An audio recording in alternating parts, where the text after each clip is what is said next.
disappears.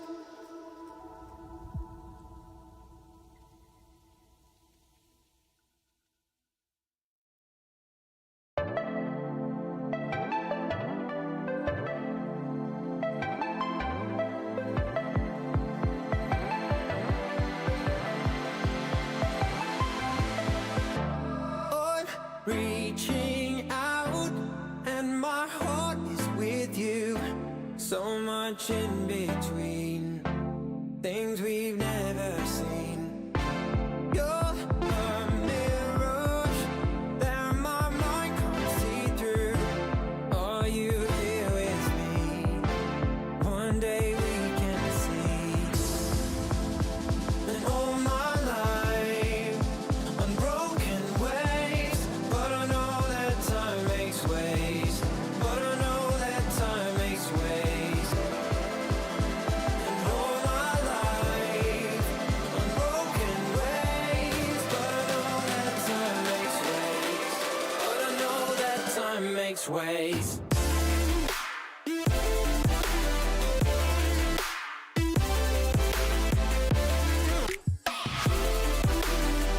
Yeah, I know that time makes ways.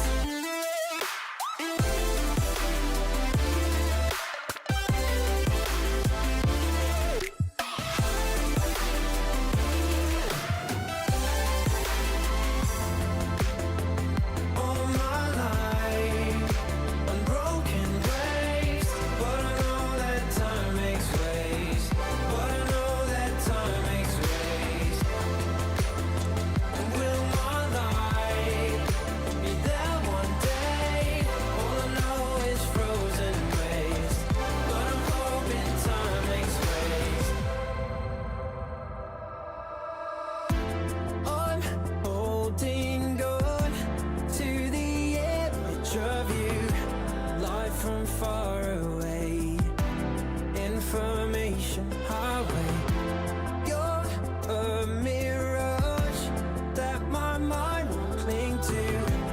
Though you're far away, we can make a way.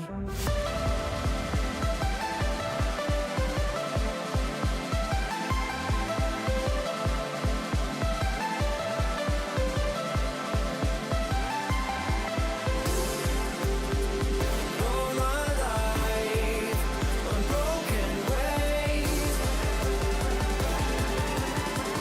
But I know that time makes ways.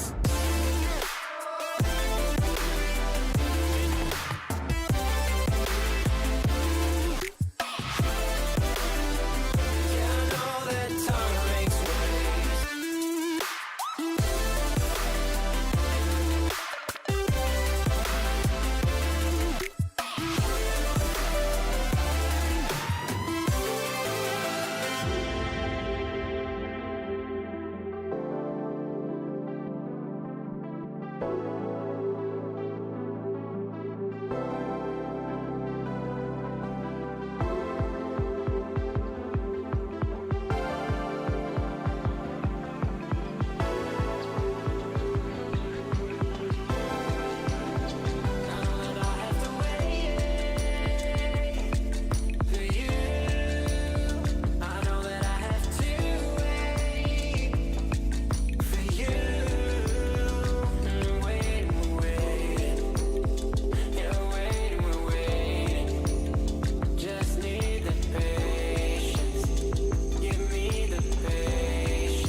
intensely sends it to the outside. He can't get there. Kevin King is going to win the Barbizzo FTF Cup Series.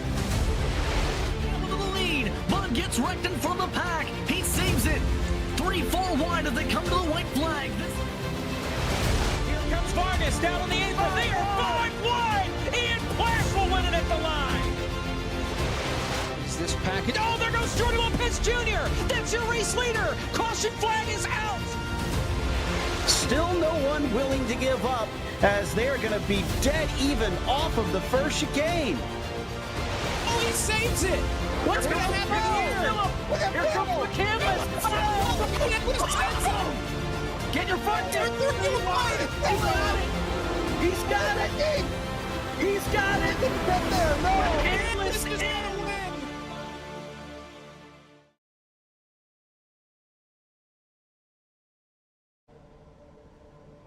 Hello and welcome to the modernracingprince.com FTF1 Series, and we return to the Rectangle 500 here in Indianapolis. This is one of those racetracks that you just feel the energy when you walk through the gates, and I can tell you right now, looking from above, looking down on this track, all I can feel is tingles throughout my body. I'm so excited to get racing here. Caleb, so much to look forward to. Absolutely, and I mean, you mentioned the energy at this facility with these IRA1 cars, and you know, this is definitely a spectacle. You know, for the FTF1 Series, going to be lots of fun here today. 28 entrants, and after a week of whittling it down, had an electric square 100 last night. This is going to be a fun one. Yeah, absolutely. We're going to see these drivers. They're going to go ahead and go 3 wide here, I believe, in a minute, but we'll go through the starting grid in just a second as they go single file. Get ready for the racing here. 200 laps around this beautiful track. One of those tracks that is just, it's all in all the time, Caleb. We'll see what happens here today. We got a 128 degree track temperature, 75 degrees, winds 2 miles per hour from the north. And it's a beautiful day for racing. I cannot complain. I think it's going to be fun. It's going to be a blast, and it's all going to be here on FTF1. Absolutely, and got to mention as well, round 9 here tonight. It's been over a month since our last points event at the Chicagoland Speedway, and I know everybody in this series is just itching to get after it. Absolutely. We'll go ahead and go through the starting grid here as they start to line up 3 by 3. Brandon Hawken is going to be your pole sitter. He is going to be on the inside lane. Nicholas Pressey, Justin Malillo outside of that first row. Robert Lowry, Jonathan Goke, and Josh Stoltz are going to be your second row. And then our third row is going to be Ryan Pandicio, Brian Sabelski, and Matthew Brewer. Yeah, looking on back, 10th place is going to be Craig Forsyth on that inside. The middle of him is going to be Jamie Ritchie Price in 11th, and then Seth Eggert will be outside of row number 4. Row 5 is going to be Bryce Saucier in the 13th position, Cody Ware in the middle, and then Connor Harrington on that outside of row 5. Then Marcus Ciasco on the inside of row number 6, starting from the 16th position, Dylan Connolly 17th, and Andrew Schulte rounding out row number 6. On the inside of that 7th row should be Bill Coley, but he has not appeared, so that looks like that's not going to be the inside. Got Joseph Brewer and Ben Goyette going to round out that row number 7. Row 8, Michael Dietsch, Andrew Player, and Owen DeGroot. And then we got BB Ruiz, or Rafael Ruiz, I apologize, Ryan Naraki, and Adam Cantwell. And then Jake Pullman. Rounding out the field here. I'm not sure if he's racing. He is. He's on track right now. So Jake Poulin going to round out our 28 car field. And gonna be a fun one. Once again, mentioned been over a week of qualifications trying to whittle this field down, and you know, it's so easy to get lost in the prestige of this event, but gotta think about that points battle as well. Points leader Brandon Hawken currently on the pole right now, so you know, he wants to come in here and try to protect this points lead that he's accrued over the season. Yeah, and one thing I want to note, I feel like there was a name missing through there, and it was Hamilton Akabuezi. I didn't see him on the grid. I don't see him on the track. Second place, he's won the US 500, was leading the Triple Crown Challenge, and unfortunately not going to be here tonight.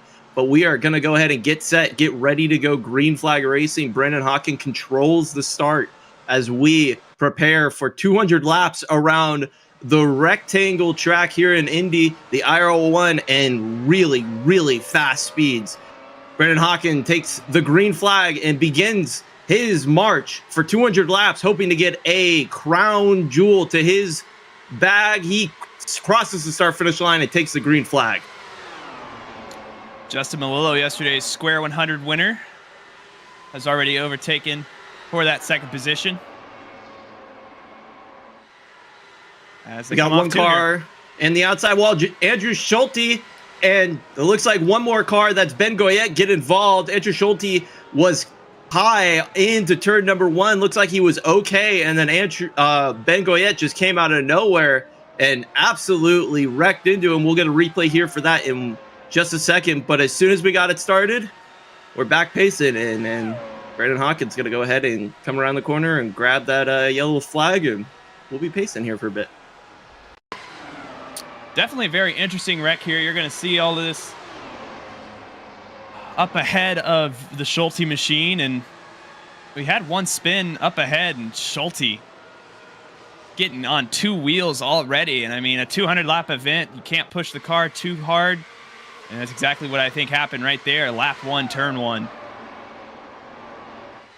Looks like Lowry was that other car that got spun. A very treacherous corner. I was speaking to Landon Castle when he was racing in the Cup Series. I asked him, what was the hardest hit he ever experienced, and he said going into turn number 1, having a brake failure of some sort into the turn 1 of Indianapolis Motor Speedway. He said that was one of the most vicious wrecks of his experience in his entire time, and I can tell you that is even worse at 240 odd miles per hour. Absolutely, and I mean, seeing speeds of almost 250 miles per hour tonight on the ends of these straightaways. So these guys are going to be flying throughout the course of this night. And it looks like for 3 of our drivers that their nights will come to an end early. Yeah, Robert Lowry, Ben Goyette, and Andrew Schulte all have meatball flags as it stands currently. No fast repairs on these oval races. Didn't get to mention that. So they're going to have to sit down and get that repaired. Unfortunately, I have a feeling that is likely probably suspension damage, and they're going to be told that's it for you. And there goes their hopes for a Rectangle 500 championship for this year. Absolutely, and so disappointing again in that qualification process for so long, and you have the Square 100 last night, just trying to survive through all of that, and then here tonight coming to an end on lap 1 has got to be such a heartbreaker. As we work our way around under the control of the safety car, pace car, there's a lot of thoughts just thinking about that. Brandon Hawken out in front, this should help him with his points lead. A little bit of concern just in the thought of Akabuweze not going to be able to come here and help with his Triple Crown Challenge hopes.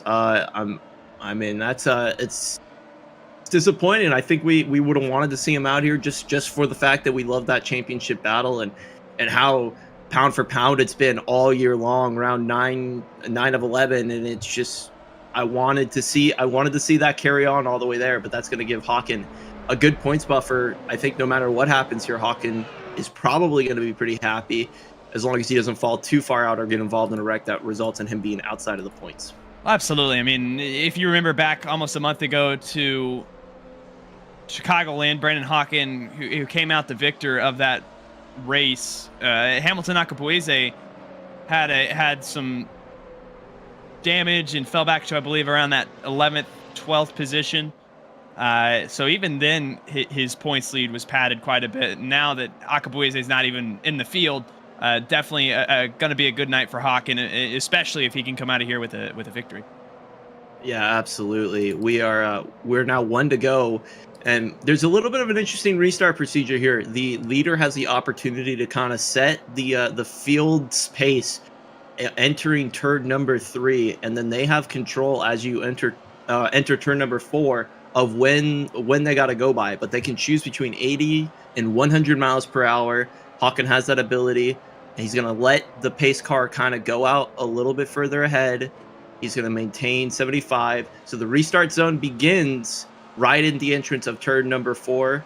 And then green flag should be displayed around the exit of turn number 4. So anywhere between the entrance of turn number 4 and the exit of turn number 4, Brandon Hawken has the ability to control when they go and pretty much everything around that. And he's chosen to stick around that lower end minimum required speed of 80 miles per hour. He's about 82 right now. You'll see as they enter the restart zone, and Brandon Hawken really has control of this restart. No passing is allowed till the very exit of 4, and there goes Hawken.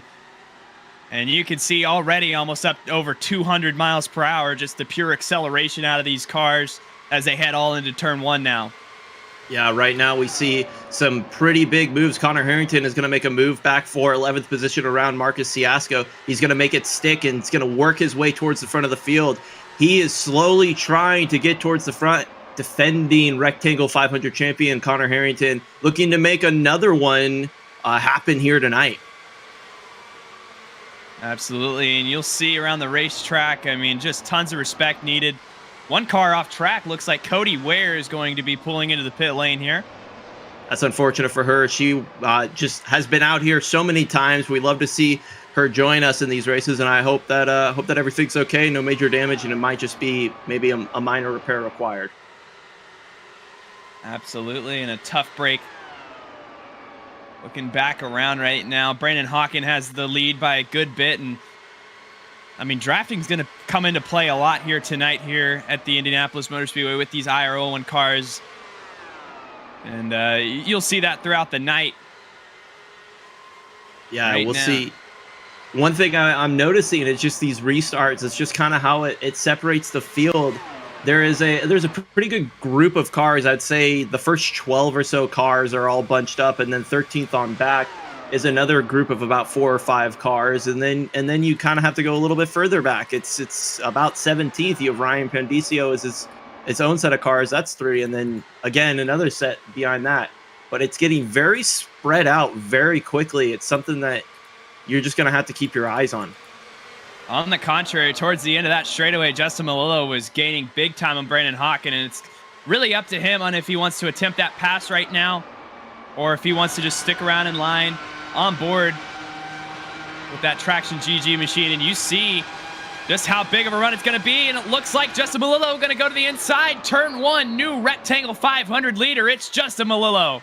Justin Melillo out in front of Brandon Hawken is going to maintain that lead through turn number 2 and down the backstretch. But does Hawken have anything in return, or is Nicholas Pressey going to join the battle? Nicholas Pressey thinks better of it, pulls out, and Justin Melillo continues to maintain out in front of Brandon Hawken, Nicholas Pressey at the Rectangle 500.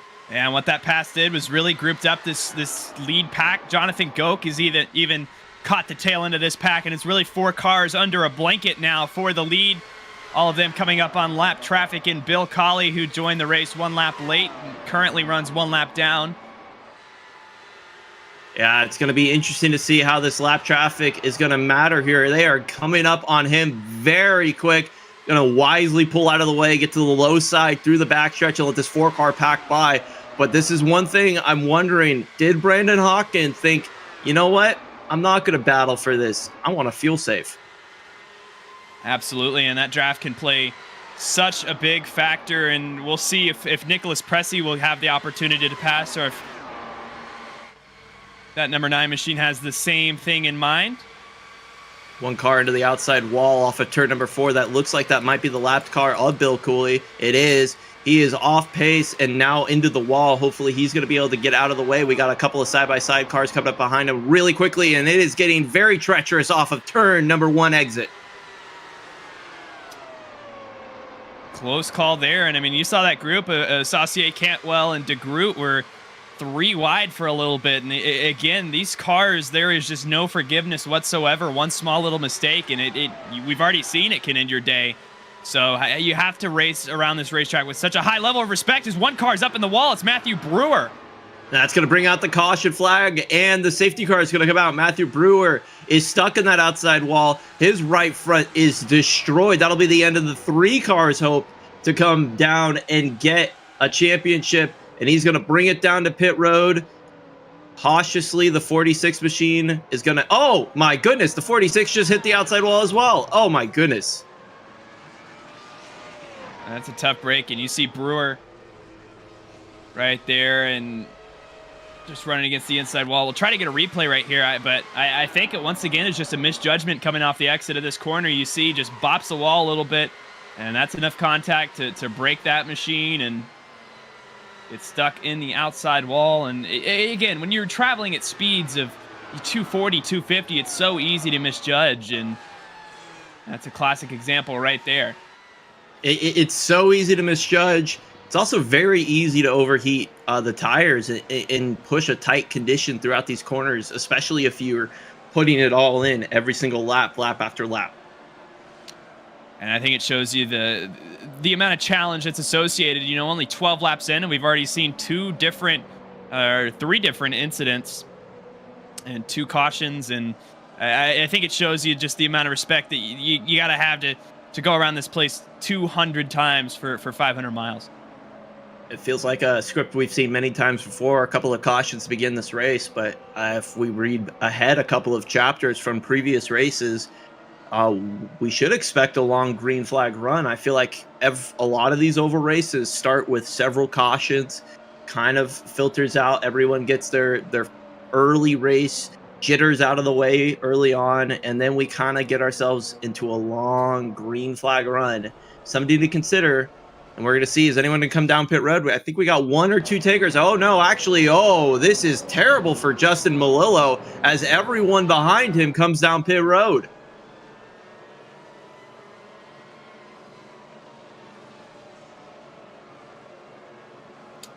And that's interesting right there, and it's really going to put Justin Melillo in a tough spot. And I think we had 1 spinner.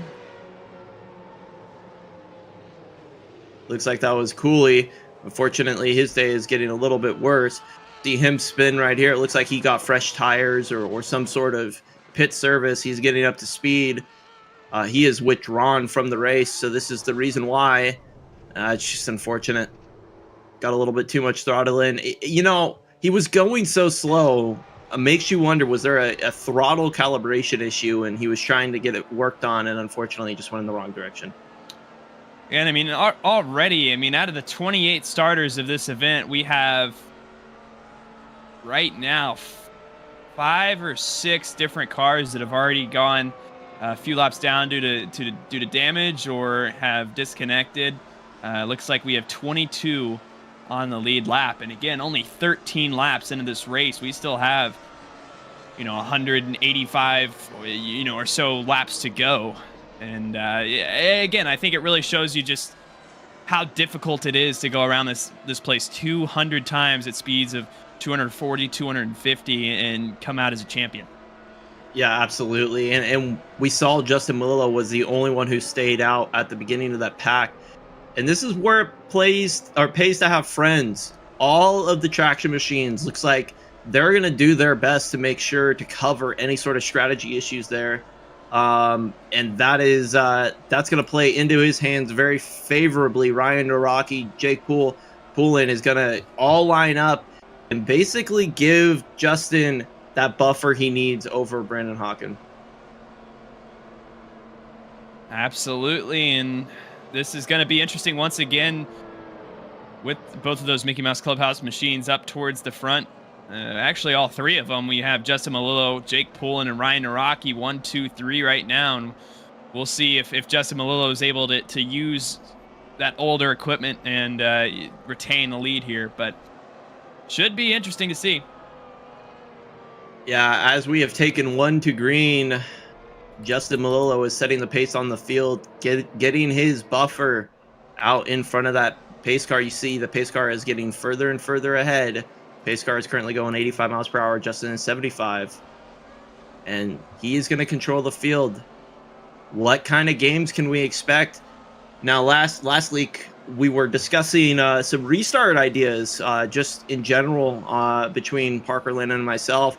And one of the things that they had mentioned just overall that helps them out is changing it up each and every single race. Do you want to go early? Do you want to go later? Kind of keep it different. So when it comes towards the end of that the end of the race, if you're in control of a restart, you maintain control of it, as Justin Malillo is going to choose when he goes here. Absolutely, with these restart rules here, and it looks like they're going to go green flag once again.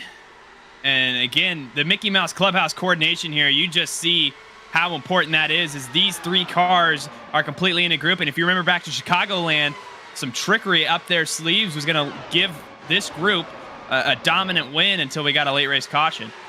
Now, how cold are these tires for these drivers in the back? Are they used to the cold tires? Is that going to be something that affects anyone going through here? Are they going to be able to make it through the corners? It looks like everyone is able to do it without a problem this time by.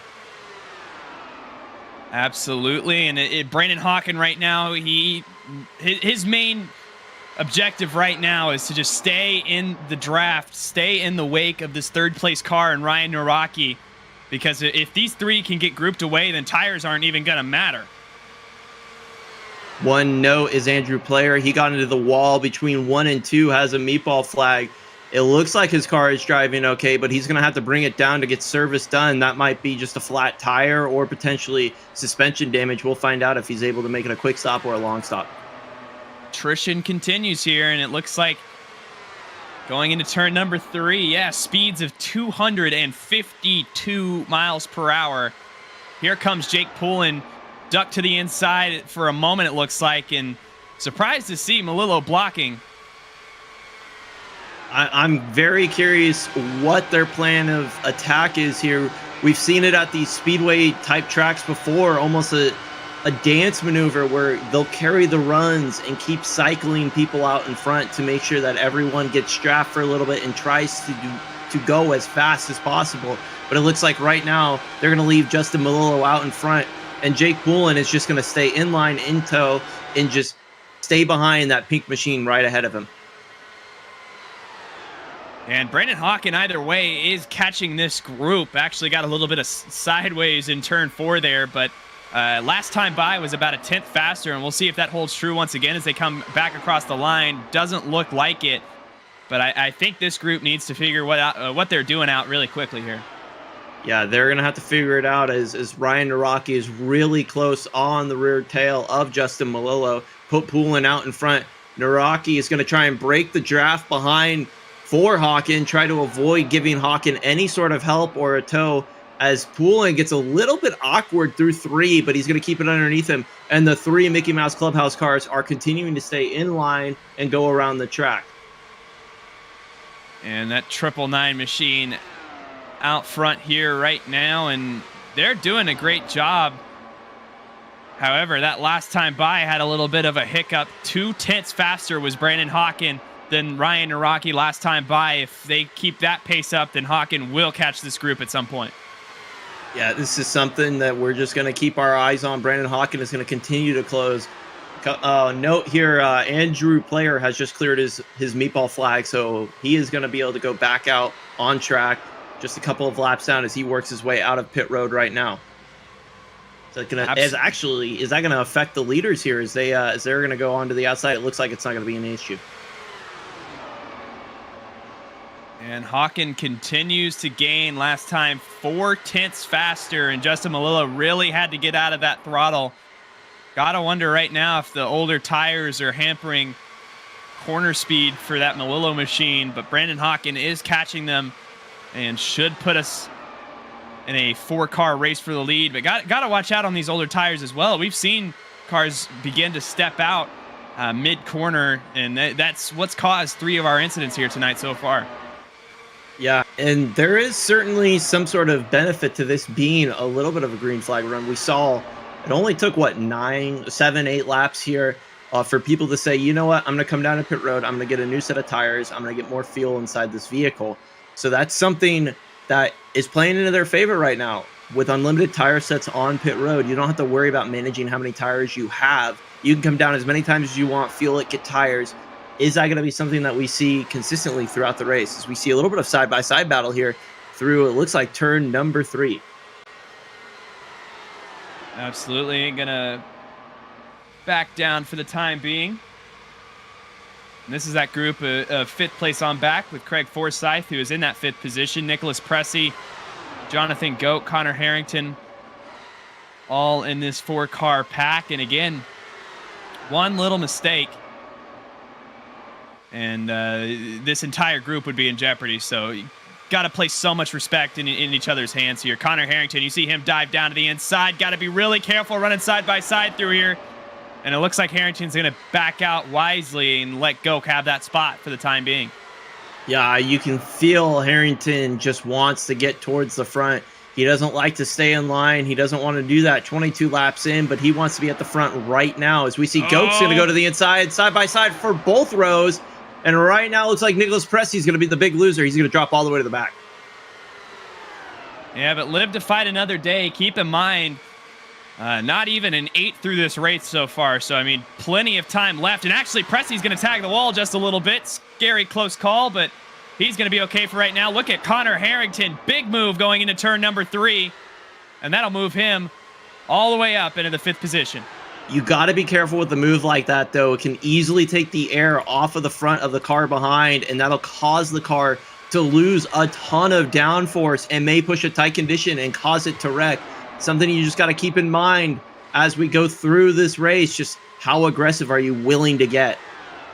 And these cars are such technical marvels, but you know it's easy to forget as well that you can overstep these cars' boundaries. As you see Harrington once again digging down to the inside, and Goke right there, just wise to let him go, and that's exactly what will happen. Harrington is going to back into the wall. Trouble.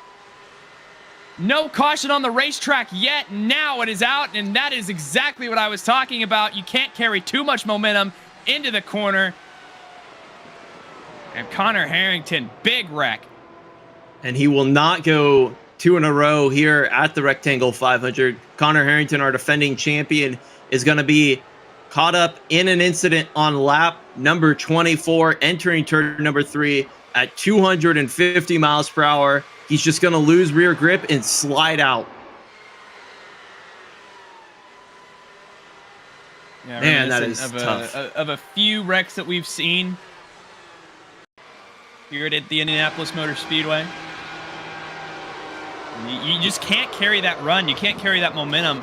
Maybe if we had a little bit more banking here, but with part of how flat this racetrack is, and it does have a degree of banking, but not enough to support almost 260 miles per hour into the corner. 25 laps down, 200 in total. We got 176 to go. We're going to go ahead and throw it over to our friends in the Twitch ad sphere, and we'll catch you on the other side.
And we are back here at the Rectangle 500, and strategy is abound. Everyone else comes down pit road, but the Mickey Mouse machines continue to stay out.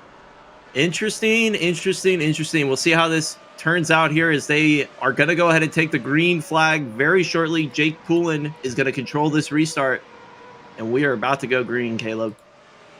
Yeah, almost at that maximum buffer of 100 miles per hour, running at about 94 right now, and you see the gaps building throughout the field. We'll see when Jake Poulin goes, and it looks like it's going to be early here out of turn number 4.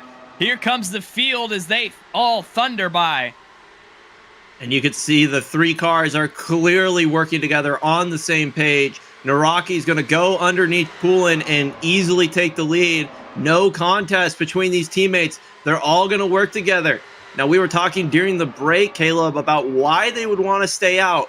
And I think you caught something there. Absolutely. With some of this fuel strategy, got to keep in mind that the lighter these cars are, the faster they're going to go. And I mean, monitoring the mile per hour count right now, it looks like it's about a 5 or 6 mile per hour difference at the end of the straightaway. So opting for a little less downforce in the corners here in favor of that straightaway speed. And you see them fully utilizing it here with their same method that they employed at Chicagoland. Brandon Hawken desperately trying to catch back up with these Mickey Mouse Clubhouse group. Right now, it looks like they are just trying to establish a break in the draft, be their own group of cars, keep Hawken behind. And I think right now, 1.5 seconds is the differential. 1.7 seconds is the differential between Hawken and Poulin. I think it's working. This is exactly the right strategy call. They don't want to keep topping up on fuel because it's slower. They are trying to go out there. They don't care about tires. They don't care about run length. They just want to be quick. Absolutely, and that's going to help a lot. And if we get a chance to go green flag racing here, then maybe that'll catch up with them. But at the rate this race is going right now, it's not going to bother them too much. I mean, Brandon Hawken right now sits almost 2 seconds back, has help from Cody Ware, and she is a lap down right now. Jonathan Goke in that 5th position is right behind Cody Ware. But I mean, this group right now not making up near as much time as they need to if they want to catch this top 3. Last time by, Justin Malillo, the only one in the 37-second bracket that last lap. And right now, all 3 cars in a 37-second bracket. The only other one so far is Jonathan Goke, and he is at a high 37 bracket. So that is something we're going to continue to follow. Jonathan Goke currently in 5th place, directly behind Brandon Hawken.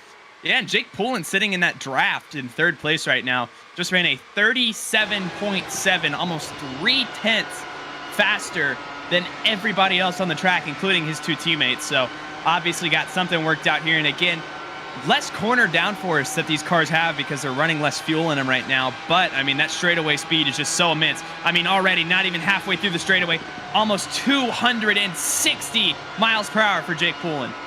They're fully in Q trim, it feels like. How many laps can they go, though? That's something that we're going to have to keep in mind as they are going to continue to set these fast laps, continue to separate the drivers out. 3.3 seconds, 3.4 seconds. I mean, you could see the time adding down the backstretch. By the time they get to the backstretch, 3.5 seconds is the differential between them, Naraki and Hawken. That's something to just continue to watch as we go down these front stretch and the back stretch, is just how much space they gain every single time. It's insane.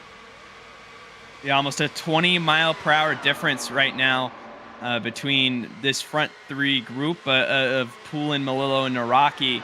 Brandon Hawken and Cody Ware down the backstretch. Last time by, we're struggling to reach 242, 243, somewhere around there. I mean, this group is here before the halfway point, just to put into perspective how much faster they are right now.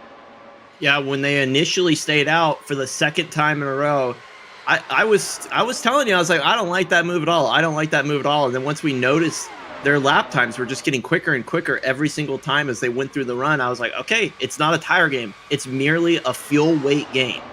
And that is exactly what we're seeing right now. It's all about the weight of the car. If you can make that car as light as possible and continue to go as long as possible, you're going to be quick. Well, keep in mind, this is beneficial for tire wear as well. If you have less fuel in the car, it's less weight, less downforce, not pushing those tires into the track as hard as some of the other cars around the field. So running this lighter weight right now could be beneficial in the long run as well, until they eventually have to come down for more fuel. Yeah, we see a little side-by-side battle right now. That's Brian Sabelski is looking to try and get around Bryce Saucier, and then Owen DeGroot directly behind them in the Ford machine, and Seth Eggert in the other traction machine, the Mickey Mouse Clubhouse machine. Down the backstretch, and even in this group of three, there seems to be a mini breakaway at the moment. Jake Poulin, I think more so is just accounting for that run that he is able to accrue more than anything, but still something to keep note of, as well as Ryan Naraki. I've noticed that car has been a little unstable for what you want to see out of your leader in the corners. And as they go into one, you can really see just how big of a run Jake Poulin gets before he lets off on the back half of the racetrack. And as it stands right now, 3 seconds between Poulin and Hawken. They're continuing to gap themselves out slowly but surely. Poulin a little bit further back. I think you mentioned that, and he just seems a little bit chiller. Whether he's in a fuel-saving mode, trying to make this go as long as possible, we'll find out. But this is just something we're going to need to keep our eye on. 36 laps. Melillo is the only one of the three of them that haven't pitted. It looked like Naraki and Poulin all pitted on the very first caution, it seems. So that's something we'll keep in mind. Well, I think Jake Poulin, more than anything, is laying back just to account for that run he gets. And if you focus right here on this group of three right here, you'll see the run that Jake Poulin gets. And really, I think he's laying back just to account for that, so he doesn't run over second place Justin Melillo. Yeah, and these tires are getting a little bit older. Can't go ahead and commit as much as you wanted to. And I think back to Connor Harrington's spin there. Was that a factor of carrying too much speed over commitment, or did he make that work last time by, but that tire got so hot that he couldn't rely on that right rear tire to hold the grip? It's a decent thought for sure, but I do think that that overheating that tire came into play. But I think as well the arc that he was attempting that corner at, trying to overtake on the inside, just put that car in an awkward position where it put too much stress on that left rear and sent it around. Yeah, for sure. That definitely is I feel like that's the prime candidate. I'm over here with the tinfoil hat trying to make the right rear tire overheating be the story. So as we see an awesome battle right here on track with that Red Bull inspired machine, currently that's it looks like he's several laps down. Nicholas Pressey is about 8 laps down. He's that silver car directly behind. He just came out on track not that long ago, just maybe about 8 minutes ago. He came back out on track and is trying to just not really, I guess, make a splash more than anything, try to make up a couple of positions and hope a little bit more chaos is in store. Oh, in trouble. Actually, looks like this is just going to be pit stops. We had a lead change, and it's Justin Melillo down on the pit lane, which leaves just Jake Poulin and Ryan Naraki as the sole 2 cars out front at the moment. Yeah, and I had mentioned earlier that he was the only one of those drivers that hadn't come down to pit road, gotten any service so far throughout the race. So that appears to be 40 laps is the run with about 2 or 3 cautions in there. We should see these two come down this time by. And yep, that looks like that's going to be the case right here.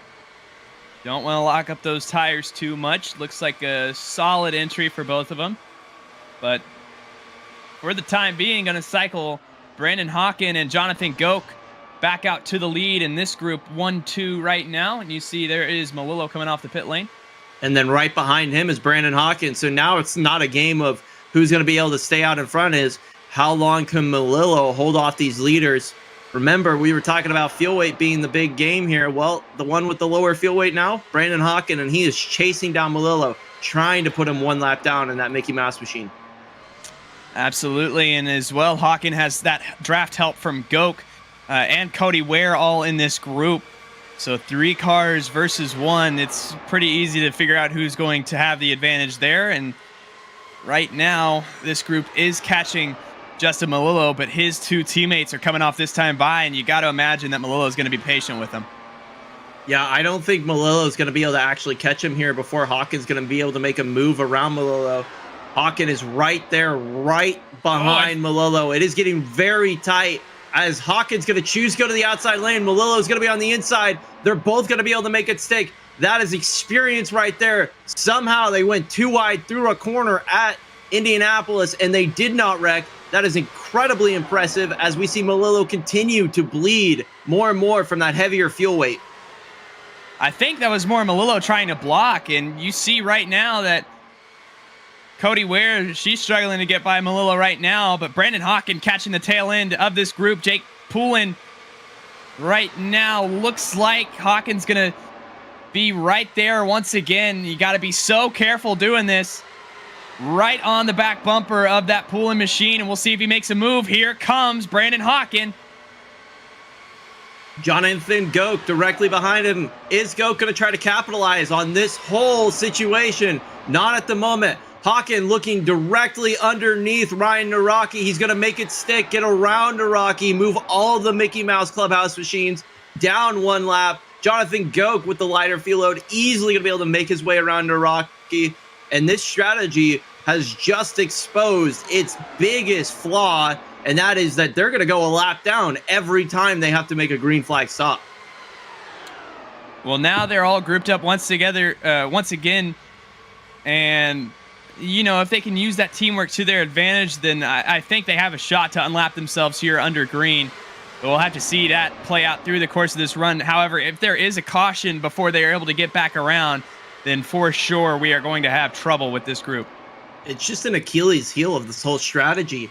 You have to spend so much time under one lap down. Just it's nerve-wracking because if a caution comes out at the wrong time, you are now at the mercy of everyone else around you. That makes me nervous. Looking around on the racetrack. Oh, close call. In turn number 3, Ryan Pandicio just made a striking move down to the inside and almost got that car overworked, but it looks like we'll be okay for the time being. We'll see him. Owen DeGroot is going to go ahead and do the exact maneuver to get himself around and back in front of Ryan Pandicio. Something we are just keeping our eye on, as it feels like this is the same exact mix-up that caused the last wreck to happen. And I mean, we've been watching, making sure that we don't see anybody overstep their boundaries, but got to keep in mind as well, can't get those tires on that rumble strip or the grass because that'll send you. And Bryce Saucier just hit the wall big time in turn number 3. Caution once again, and that spells disaster for the group of Naraki, Poulin, and Malillo, as it looks like they'll be one lap down. That is exactly the Achilles heel of that whole strategy. Would have worked out if they could have been in front. I think what they needed was for their breakaway to be a little bit more intense than what it was in order to make that strategy work in the long run. They needed to be being about a quarter of a second faster each and every single lap to continue to gap as we see the wreck unfold right here. Oh man, it happens in turn 3 and he manages to carry it all the way to turn number 4. Oh, hard hit. And I mean, that'll happen. And once again, just the rear tires losing their grip. He did a great job not to hit that wall out of the exit of 3. It was just that car snapped around on him. Rear tire made contact, and you'll see it on board here. Steps out on him, overcorrects, and then hard into the wall. Turn number 3, and that's going to be one more down, leaving only 15 cars currently on the lead lap. 15 cars on the lead lap, and I'll count them right now. 1, 2, 3, 4, 5, 6, 7 out of this race. So that is just a wild start to this race. 47 laps in, and we already have several out and just a few on the lead lap. We're going to go ahead and throw it again back over to our friends in the Twitch ad sphere. We'll see you right on the other side for the ModernRacingPrince.com FTF1 Series.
Welcome back to the Rectangle 500. 1/4 of the way down, 3/4 of the way to go. We see a weird stack up towards the rear of the field. But right now, Brandon Hawken has full control over this restart. It will let that pace car get further and further ahead. We'll see when he launches. Probably going to be a little less coordinated than what we've seen with the Mickey Mouse machines. We'll see for sure. Hawken, 85 miles per hour, gets on the throttle and green flag once again in the Rectangle 500. Jonathan Goke struggling to keep up, but still within draft distance. Craig Forsyth in the 3rd position as well. Jamie Ritchie Price, Dylan Connolly, your top 5. I'm going to keep my eyes on the Mickey Mouse machines. You see the pink group of vehicles here are going to continue to try to work their way through the field. We got one car on the outside wall. That's Michael Dietsch. He's going to roll through the corner. No caution yet. Looks like he has the car under control. And that is one close call as we see the Mickey Mouse machines had made their way by there. And they are all back on the lead lap. But unfortunately, not in the position they wanted to be in. And a damaged front wing for Deitch. Did a great job to not damage that car even more. However, he is going to have to come down for repairs at some point. We were talking in Twitch chat. We saw a couple of people asking how many cars do we think are going to finish. I think that's going to be one of the keys to just winning this race is just a finish. I mean, the old saying, to finish first, you must first finish, definitely applies to the... Trouble! Almost had one car, one of the Mickey Mouse Clubhouse machines. Jake Poulin was almost just involved in a wreck. It was Bibi Ruiz who tagged the wall, going to come down the pit lane now, but a close call that almost sent Jake Poulin home. He's going to slide up in front of Joseph Brewer, but Bibi Ruiz is going to be able to bring it back down. Hopefully, he's going to slow it down. No caution. 2 close incidents on this most recent restart, and they are going to be able to keep it green flag racing as we continue to work our way through the Rectangle 500. Just little things like that. Again, attrition, and you have to keep your mind on. Got to stay focused about. And again, we are continuing to whittle this field down. Yeah, you can already see that the lap down cars are starting to appear on that vertical ticker, slowly but surely crawling up. All the people that have been out of this race or had any sort of issues, you see their laps down going. So that is something we're going to continue to keep our eyes on. And like I was saying, finish first, you must first finish. Absolutely. And sounds like for the number 95 machine of Bibi Ruiz, 5 minutes of required repairs. Going to definitely be not terminal, but definitely not going to be in contention for this win unless we get an unprecedented amount of cautions. Looking around the racetrack right now, and it seems everything's settled down. The hottest place on the racetrack, not for position. Owen DeGroot trying to get around lap car Cody Ware. Couldn't quite do it there in turns number 4. And looks like DeGroot will back off for the time being. Yeah, we see that's happening as well. One other battle I'm keeping my eye on is Ryan Pandicio and Dylan Connolly. Dylan has been sitting there slowly but surely working his way closer to Ryan Pandicio. We've seen the speed out of Ryan Pandicio. I think that this is one of those cars that if he can make it all the way to the end, he's one that I think is definitely in contention to win a race here. So that's something we'll keep our eye on. Absolutely, and again, need everybody to just log some laps off. Looks like that is Brewer. Joseph Brewer tagged the wall just a little bit.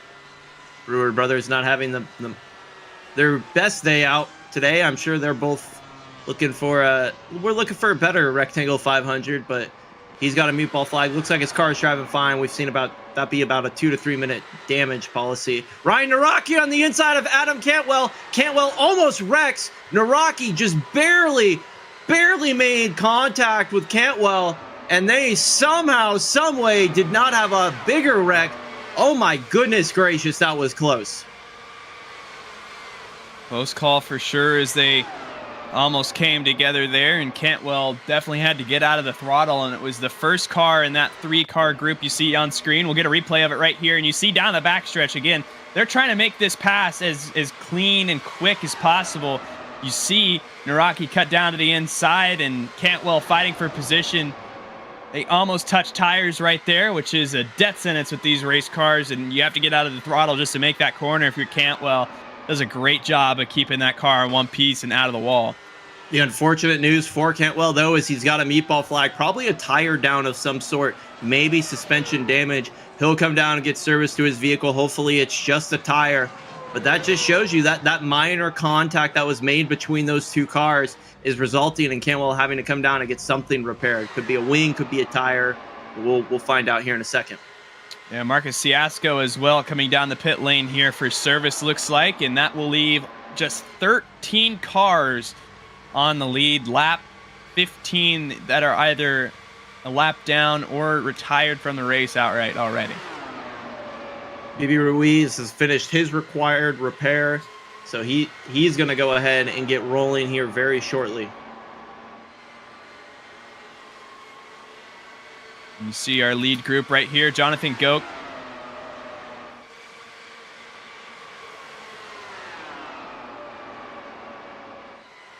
And again, I think everybody's just logging laps at the time.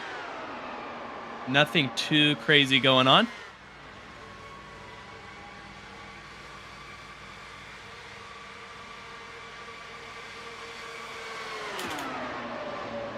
Enjoying the sounds around this racetrack. I love listening to these cars as they go around.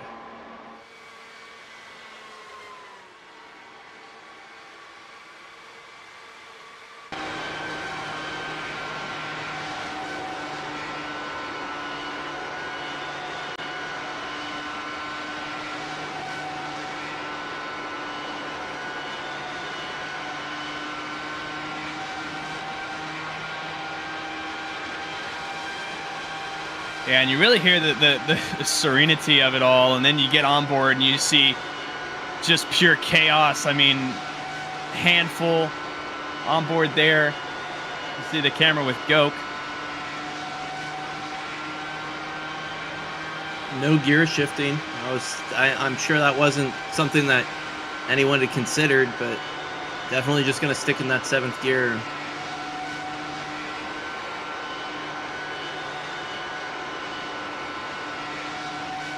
And just riding around right now. And again, you see just how bumpy this racetrack is from atop this group. And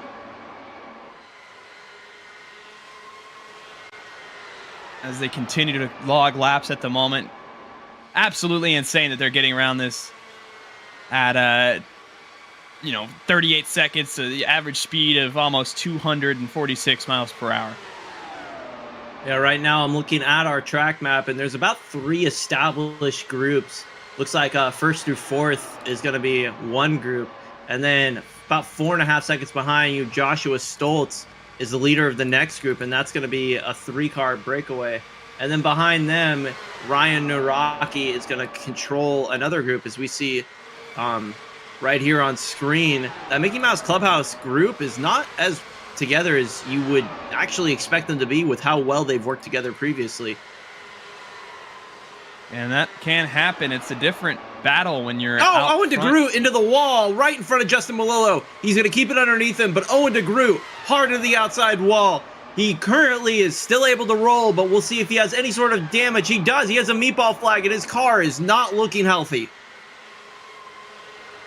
Definitely having to sacrifice some corner speed there, and we'll see if he will attempt to come down the pit lane. Looks like he'll have to struggle for another lap. And again, when you have lap traffic like that, it can be a huge impediment, even just trying to stick together, and that's what'll happen. But it looks like good news for the Mickey Mouse Clubhouse cars is they're together now, and you'll see that Ford machine in this group and just tags the wall out of 2. Well, it does a great job of getting by. DeGroot does a great job of getting out of the way. But once again, that'll continue to just tick off our cars left remaining. And DeGroot will try to come down the pit lane. Almost makes more contact with Seth Eggert in attempting to do so. Yeah, he's going to try and stay out for as long as possible. And he is going to try to wait to get this meatball flag cleared. But he has 1, maybe 2 laps to go before he'll get a disqualification. So he's going to have to serve it in 1 or 2 laps.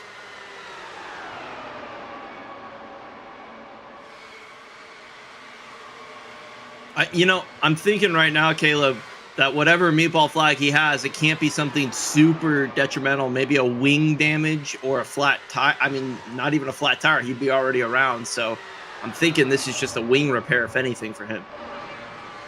And very lucky that that is the case.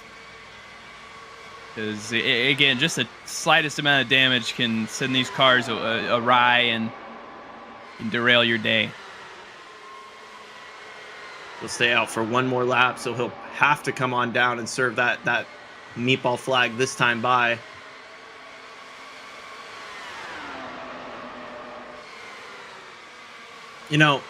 I hate to say it, but one of the things that's been pretty interesting to see is just these Mickey Mouse Clubhouse machines work their way through the field and how the cars around them are having to navigate that. It seems like a couple of them, no problems, but a number of them have had issues just getting around or dealing with these group of 3 very fast cars coming by them, and they're not quite sure how to handle it. Oh my goodness, we have one almost around. Oh, the Mickey Mouse Clubhouse machines connected with each other. Naraki pulling, connected off of turn number 2. Out of nowhere, pulling, lost it off of turn number 2 exit. And my goodness, that was as close as it could have ever been. I do not know how that was not a bigger wreck. That is all on Poulin for keeping his car under control. Yeah, and I mean, I don't even know if we can classify that as a wreck. That's how good of a job Jake Poulin did. The car was sideways, didn't make any contact. You'll get a replay right here. First car, Jake Poulin of this group, and you'll see the car, the rear end just steps out on him like we've seen so many times today. Doesn't make contact with his teammate, doesn't make contact with the wall, gets it back going, and has his teammate and Seth Egger behind him in the traction machine to let him back in. Great job for Jake Poulin, and now his next objective is to just catch back up with this group of Justin Malillo, Ryan Naraki. Definitely an impediment on their progress, but a great job nonetheless by these 3 to keep it in shape. I am blown away right now that Jake Poulin did not wreck that car. That was as close as you can get to wrecking a car without anything actually happening. So good on Jake Poulin. He's going to try and dive down, get the draft off of Owen DeGroot, who has just left pit road.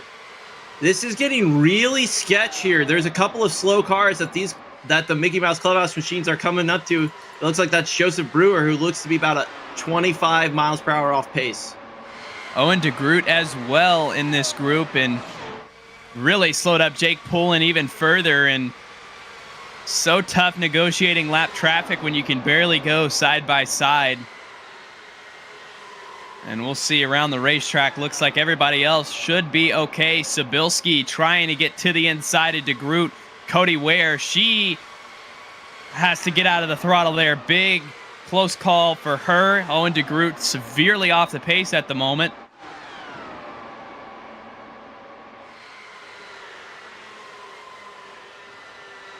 We had one car get into the outside wall. That was Michael, I think, Diaz. He got out into the outside wall again. Unfortunate for him. He's down on pit road. He's going to be out of the race as well. And again, continuing to cut this down even further. And it looks like only 12 cars remaining on the lead lap. And it looks like even that might be thrown into question here. Joseph Brewer is going to bring his car down to the safety of pit road again. This is to serve a penalty. He got a black flag last time he came down pit road. So he'll go down another lap. Unfortunate for Brewer.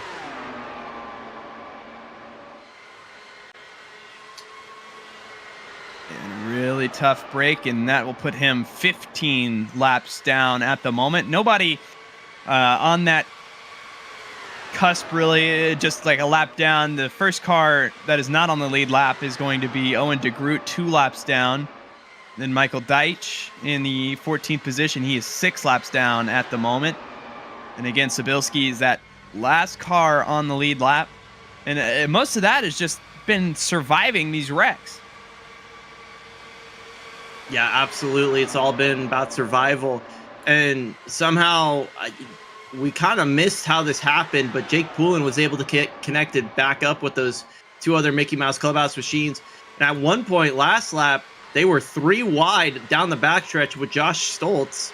So this is something that is just been incredible to watch, is them recovering from their strategy misstep, and they're continuing to work their way towards the front of the field. It looks like Melillo is now in 5th place, so 5th, 6th, and 7th is the Mickey Mouse Clubhouse machines.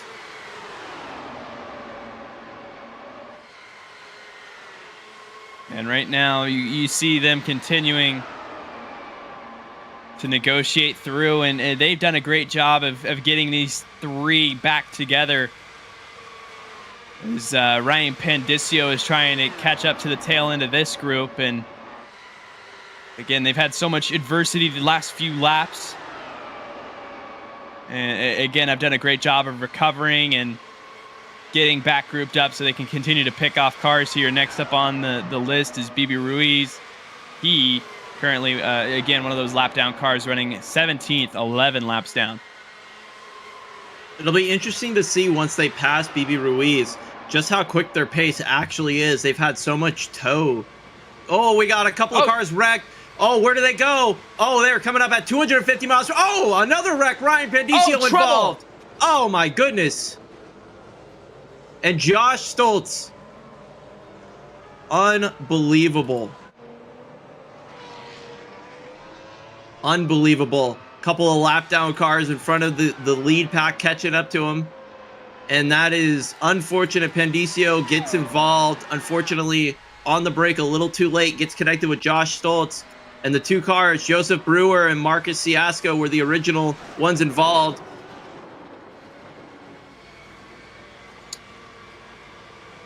Yeah, and I don't know. I think that was caused by Joseph Brewer being off the pace. You see that replay right there, and just a big stack-up effect throughout the field. Again, Joseph Brewer is completely off the pace on the straightaway. Ciasco's in tow, doesn't realize, and then they get together, and it's just over from there. And this whole group, I mean, coming off of turn number 4, you see right here, that is just, I don't even know. You know, that's 4 more cars out of this race. I really want to see from Naraki's on board after we get this on board, just kind of what it was like. He was so close to being involved massively in this wreck, but somehow he wasn't. That is unfortunate. It's just with Ciasco so there. Yeah, Ciasco, as we see. Oh man, that's a hard impact late.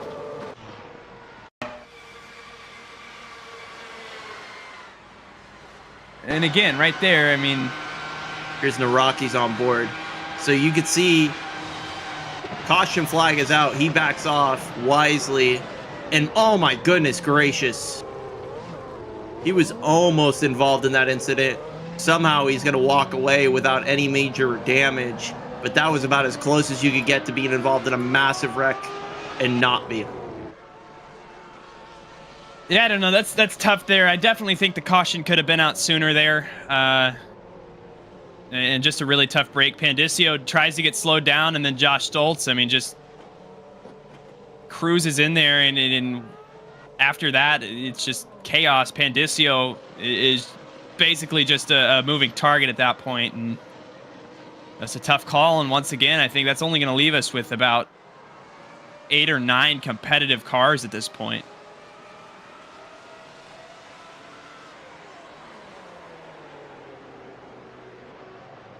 Something odd happening. I'm not sure what's wrong with Justin Melillo, but he is off track at the moment.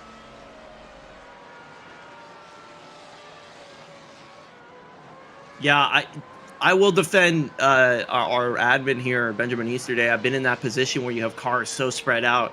Sometimes it's difficult to see that there's a wreck happening. You don't know where he was at on the track when the wreck was happening. So he was able to catch it before those cars caught up to him.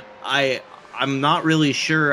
We saw Naraki. He was able to get down and out of the throttle pretty quickly, and then out of nowhere, you just saw Naraki and Stoltz kind of wrecking. So I will defend him on that of it being a delayed yellow. Sometimes you just got to slow down when the yellow's out, even if you're at pace. So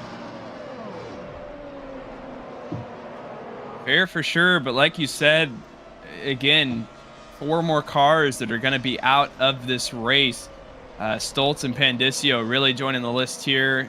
Marcus Ciasco is off track. Looking throughout the field, only 16 cars remain on the race track. And again, shows you how hard Josh Stoltz is officially going to withdraw from this event. And that'll leave just 15 left. And I want you to look right now. We're on lap 78. We're not even halfway done. And we've eliminated almost half of this field. And only about 8 or maybe 10 cars are on the lead lap right now. So this is something that we're just going to continue to point out. I think we can do our halfway keys to the race here soon. And I would definitely 100% put survival as my #1 key. Absolutely. And I mean, it's so difficult already to win a 500-mile race here at Indianapolis. The IRO1 cars, again, it is such a challenge, and it's proved through time to be so difficult as we come to the restart here with Brandon Hawken in control. But with all the amount of wrecks we've had today, it just makes it exponentially harder. Oak is officially the last car on our lead lap, so keep an eye on that 10th place position. As Brandon Hawken is going to control the field as he enters the restart zone. When will he go? He's decided to go just now. Brandon Hawken with a big jump over Craig Forsyth in second place. And green flag is out in the air, and you can already see that it looks like the first Mickey Mouse machine is going to work its way around Dylan Connolly. And that is Ryan Naraki, who's going to be the first of our Mickey Mouse Clubhouse machines. Somehow, some way, the 3 of those cars have avoided major incidents so far throughout this race, and that is quite unbelievable. Yeah, great job, Justin Melillo, able to get past Dylan Connolly as well as they go into turn number 3, leaving just Jake Poulin out of this group that is left to get around. Jake Poulin was the one we saw that kind of got a little loose, might have overheated his tires and caused him to get loose in turn number 2, but kept it together. See if he is going to be able to get around Dylan Connolly. Oh, something must have happened on track somewhere. Looks like BB Ruiz involved in something. No, I think it was actually Jonathan Goke. A little bit of contact almost, and it sent Goke flying off the racetrack. He and Cody Ware got together, it looks like. Oh my goodness gracious. Upon further review, that's just an unfortunate case of netcode. I mean, I can't put it any other way. There was about 2 to 3 feet between Cody Ware and Jonathan Goke, and that just sent Goke to the inside. Somehow Goke managed to get away with it, but something definitely happened there. You'll see it right here between Goke and Cody Ware, and again, just a little bit of phantom contact, as we'll call it. And Goke was very displeased over the radio. I think as soon as he sees that replay, he'll realize that Cody did nothing wrong there. I mean, that's just unfortunately a result of this type of racing. It's all sim racing, and sometimes network connections play a bit more of a role in it that we all would like. That's just a part of it. So unfortunately, there was contact, but fortunately, it didn't result in either one of their races ending.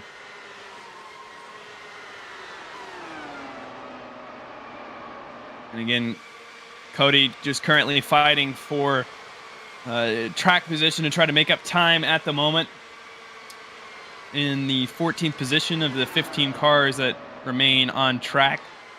And kind of find ourselves in a lull period right now where even the Mickey Mouse Clubhouse cars have gotten quite split up for the time being. Everybody just chasing down Brandon Hawken. Jamie Ritchie Price has moved up to a race high 2nd place position. Craig Forsyth has been very quietly inside this top 3 as you see Cody Ware now coming down to the pit lane. She's going to get service here soon. I don't see any sort of meatball flag, so this just looks like a regular service stop. Probably tried to stay out last time by under the last caution in order to get a wave around, but has to get service now at this point.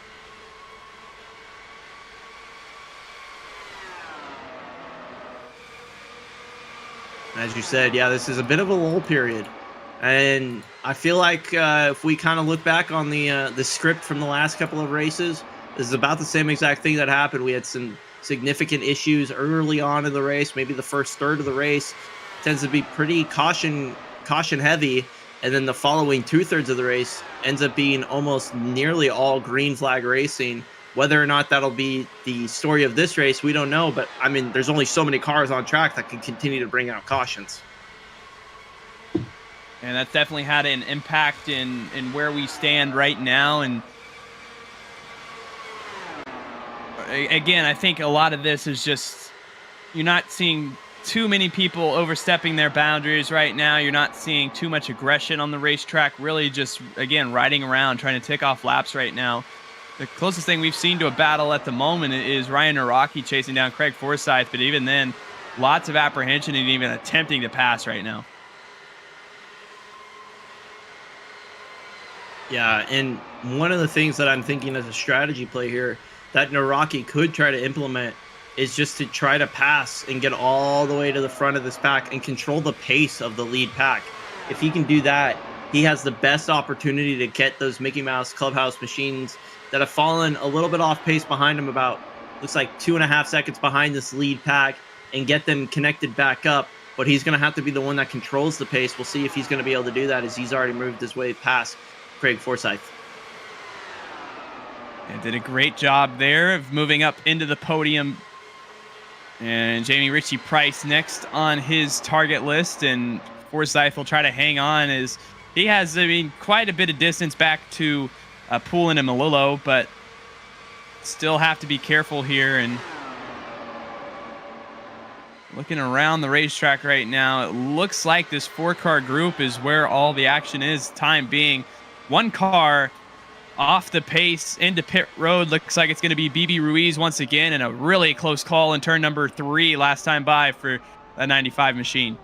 Yeah, he came over the radio and just asked the question of, how did I save that?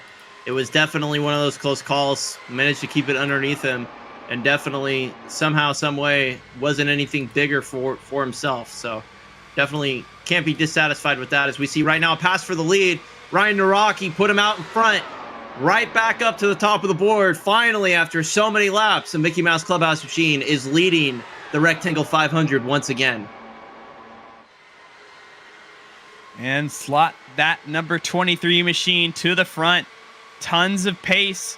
We've seen it on display, and makes light work of that, really, as Brandon Hawken, I think, has been begging for somebody to come take the lead from him, just so he can finally get some toe and not be 100% throttle all day. You see Naraki even trying to break draft a little bit, and Hawkins just having none of it. So I'm keeping an eye right now, and this is exactly what I thought would happen. Naraki up into the lead, controlling the pace. It was 2.8 seconds, the differential between Jake Poulin and Craig Forsyth, and that has continued to drop down. Now 2.1 seconds, 1.6 seconds. Ryan Naraki, controlling the pace of this lead pack, is bringing the Mickey Mouse Clubhouse machines right back into the picture. This is 110% Naraki controlling this race, forcing this lead pack to slow down, let these 2 cars catch back up, and get the Mickey Mouse Clubhouse machine and group back in control of this race. Great strategy so far. Forsyth was looking to the inside of Jamie Ritchie Price. Definitely did not have the room to make that move. Great job, great awareness to get out of it. And you see now everybody trying to break draft now. And that's really allowing this group of Poulin and Malillo to catch back up. And keep in mind, it has been a while since this group has come into pit. 13 laps they've burned. And if this group can get together, I mean, it's going to be a challenge for sure to do what they did earlier, as you see Hawken take the lead back from Naraki, but definitely doable at this point in the run. It's too late. Hawken might be able to take the lead back and control the race once again, but you see the 2 Mickey Mouse Clubhouse machines have joined the train of cars. They are now the caboose on this train, and they are going to try to work their way past Craig Forsyth and Jamie Ritchie Price to join Ryan Naraki up towards the front of the pack. Now it looks like it's going to be a 1 versus 3 battle. Hawken versus the Mickey Mouse Clubhouse. Yeah, but don't count out Jamie Ritchie Price or Craig Forsyth. I mean, they've had speed today, and they have been up in the mix all day long so far. 91 laps complete in the Rectangle 500, and I definitely don't count this group out. As the pace has started to pick back up again, obviously they're not able to make up as much speed as they were when Naraki was out in front leading this pack. You can see that they are going to continue to drag it down the backstretch, but not able to make their way past the cars. This could just be a long-term strategy play to save them a little bit more fuel, though. Absolutely, and again, you know, we're just about halfway in this race. I mean, there's no need to press your luck. There's no need to be overly aggressive. And as soon as I say that, they try to get side by side for the lead. Naraki was trying at least on Brandon Hawken. We'll see if that comes back into play. Yeah, Naraki is going to stay in line. He looks like he's going to peak there for a second. Brandon Hawken is continuing to stay out in front. Naraki thinks better of it, goes into turn number 3. Hawken just gets a little bit more in there. You can see that gap is going to continue to build. This is going to give Naraki the ability to carry a massive run into turn number 1. Is he going to be able to take it, though? No, he jumps out of line. Dragons down the front stretch. Naraki not going to be able to catch up to Hawken down the front stretch. But this is continuing to build up into a massive race. I wonder if this is Naraki once again trying to control the pace of this pack and try and help out his cars behind him to catch up. He is not going as fast as he once was with Brandon Hawkins, so something we'll keep an eye on as they enter turn number 3. Naraki 2.5, 3 car lengths back. And we'll see once again. I think right now the plan is for these three to get back once again back together, but don't know if that'll come to fruition immediately. As you see, Naraki hasn't had the same level of aggression to get back towards the front. He'll let that run carry him forward, but does not go anywhere with it, at least not right now. 95 laps complete here in the Rectangle 500, the ModernRacingPrints.com FTF1 Series. Naraki is continuing to stalk our leader, Brandon Hawken. We'll be right back in just a minute after these messages.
Working lap 99 of the Rectangle 500, quickly approaching halfway. Another driver, unfortunately, joining our list of did not finish drivers. That's going to be Vivi Ruiz. Unfortunately, got a little loose into turn number 3. No caution, though, as we continue to see the running order for the top 6 is maintaining status quo. as they are working their way slowly and surely towards the next pit window in about 20 laps. And currently coming around off of turn number 4 to start lap 100, which will officially put us halfway in the distance of the Rectangle 500. And like you said, just maintaining status quo for the time being, not seeing any sort of passing or any sort of attempt at passing right now. I think this top 6 is really, like you've said, just worried about survival at the time being. Yeah, there's no sense in trying to get too aggressive here. They're going to continue to maintain just lap after lap. I have a feeling that if we're going to have a winner here today, it's probably going to be out of this 6-car lead pack right now. It looks like Ryan Naraki almost wrecks there. That's going to give Craig Forsyth the ability to pass him. And looks like Jamie Ritchie Price is not going to try and push the issue any further than that. But as I was saying, if we're going to see a winner, I have a feeling it's probably going to come out of this top 6. Yeah, Naraki got in that grass just a little bit and pushed his arc out wide, almost made contact with the wall, had to get big out of the throttle. That moves Craig Forsyth back to the 2nd position right now. And again, that's just passing out of necessity, not so much that he really wanted to do it. One car just got a meatball flag. It looks like it's Cody Ware. Unfortunately, might have been involved in some sort of incident coming down to pit road. It's exactly what it was. Cody Ware has an unfortunate pit entry that results in her breaking. It looks like potentially a right front suspension, or yeah, it looks like that right front suspension is broken. So that might be the end of Cody Ware's day as well.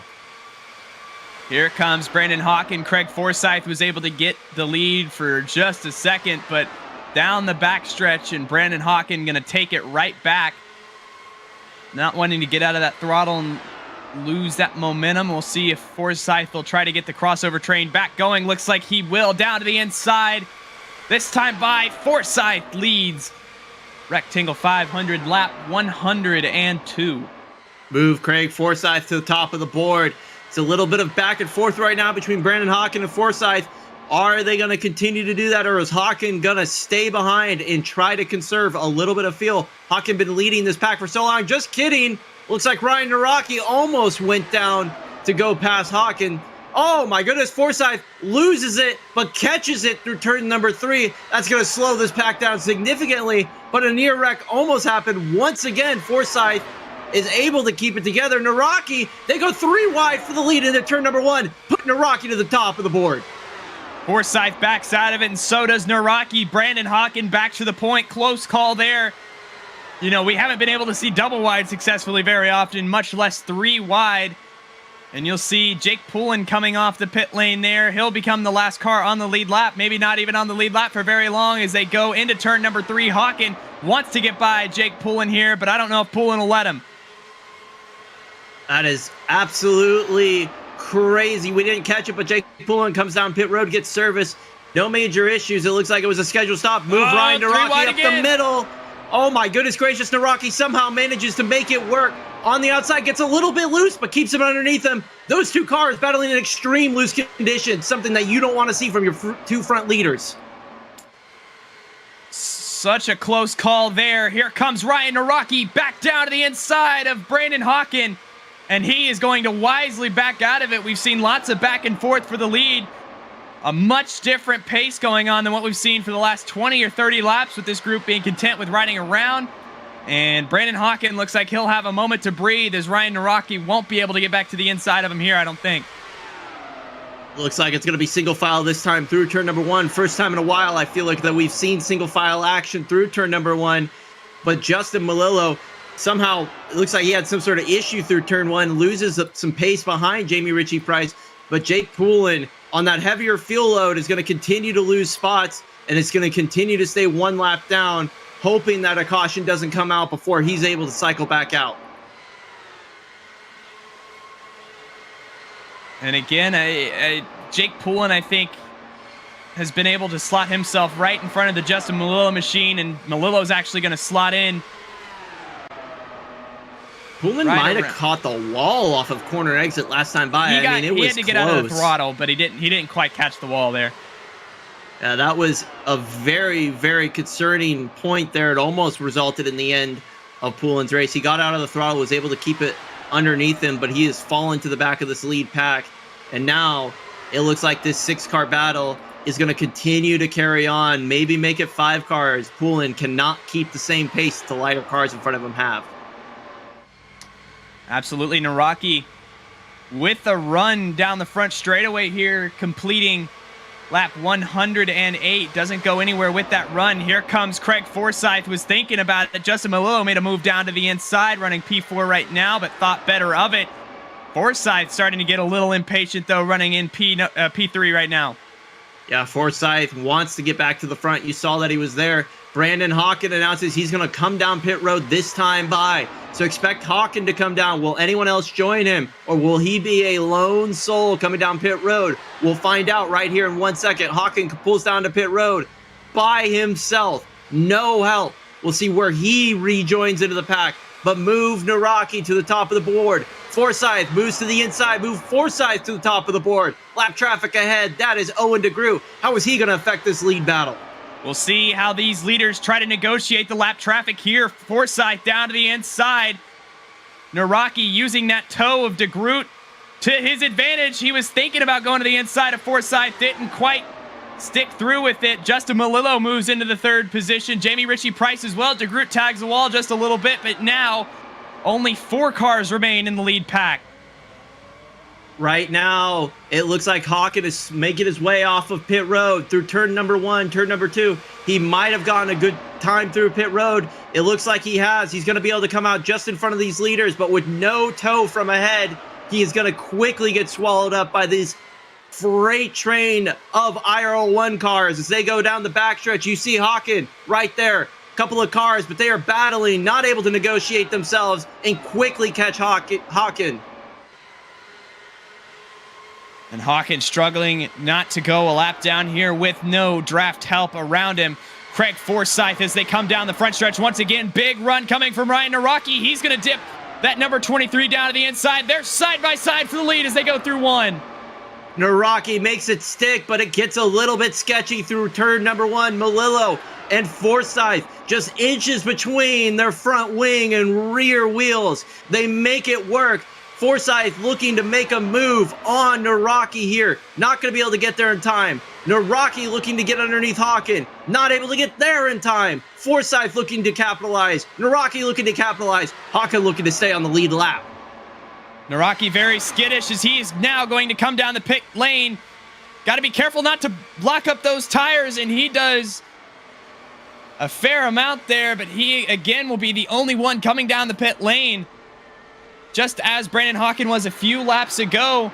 And that'll cycle out Forsyth to the lead. Brandon Hawken, who just came down the pit lane, 1 lap down, running in the 6th position. Forsyth signals down the backstretch. He'll come in this time. That should cycle Malillo out to the lead.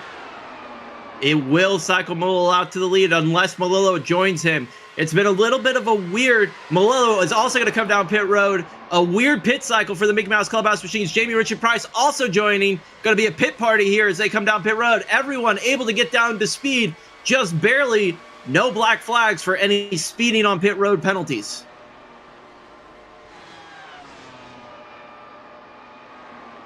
Once again, everybody else should be cycled through soon. Jake Poulin and Brandon Hawken were the lone cars that were 1 lap down earlier. They're both back on the lead lap as the top 3 still in the pit lane for the time being. Looks like Forsyth is off clean. Jamie Ritchie Price as well. Justin Malillo just now gets off. Right in front of Jake trouble. Poulin. He's going to barely avoid the wall. Oh my goodness gracious. That is as close as you can get to hitting that wall without hitting that wall. But unfortunately for Jake Poulin, that's going to spell disaster for his chances at getting a Rectangle 500 win. No caution for that incident either. We stay green, and the Poulin machine just now gets going at the entrance of pit lane, and that'll leave only 2 Mickey Mouse Clubhouse cars. You'll see coming off at turn number 4. Once again, a showcase of just those rear tires losing all their grip and really showcasing how hard these IRL1 cars have been to drive all day. He just barely avoided that pit wall, and I can tell you right now that that is solely because he let off those brakes and realized what the implications were if he stayed on the brakes. You see the end of that pit wall. It approaches you so quickly, but he wisely let off the brakes, let his car roll backwards, and just barely avoided getting into a big incident with that pit wall and probably bringing the caution flag out. And that'll leave only 9 cars left on the lead lap. Brian Stabilski is the tail end of that pack right now. And actually, as soon as I say that, Craig Forsyth dips down to the inside lane, and that'll put Sabilski as the first car 1 lap down. Jonathan Goke now becomes the last car on the lead lap in the 7th position. Dylan Connolly as well in that group, struggling to stay on the lead lap here. And again, that just spells disaster for this Mickey Mouse Clubhouse group, as that leaves just Naraki and Malillo in P3 and P4 as the lone 2 that have survived thus far.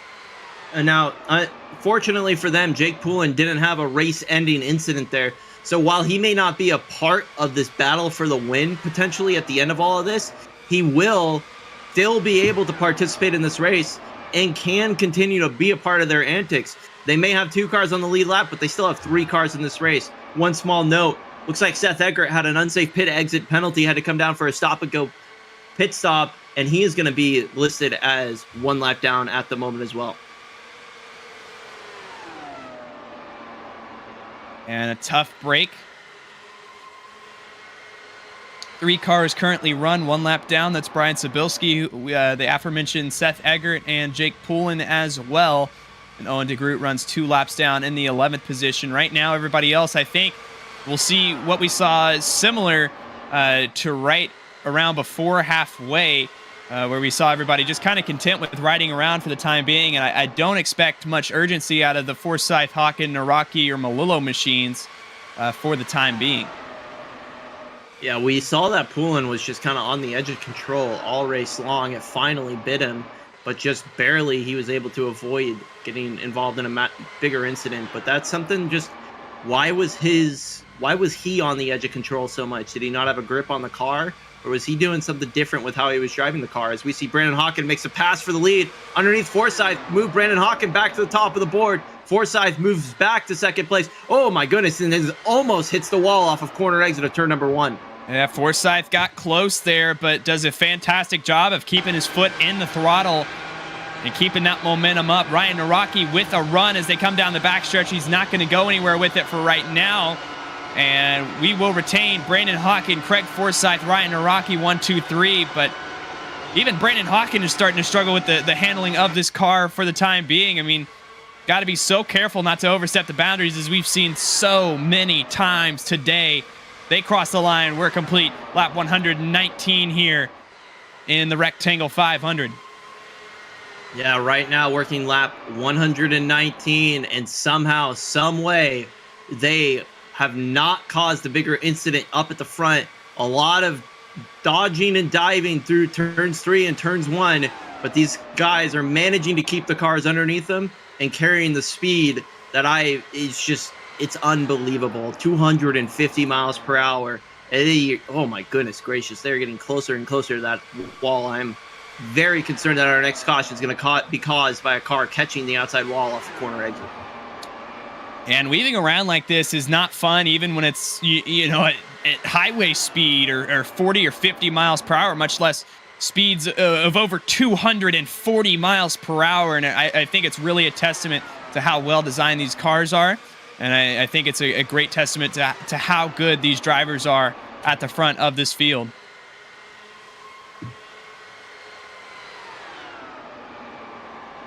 We see them continuing to work. Lap 120 is now in the bag. Underneath they go. Make 80 laps to go on the board. As we see Naraki and Malillo are once again connected as they go into turn number 1. Finally, Malillo is able to get around Jamie Ritchie Price and Brian Sabelski. So there is the Mickey Mouse Clubhouse machines back together. Looking for Jake Poulin right now. He's currently off of turn 4 exit, so they're going to need a caution to get Poulin back involved in their antics. So that's unfortunate for them. But I think, I don't really see a clear caution right now cooking up. No, and I think, I don't know if we'll see the ingredients for a caution develop, really. I mean,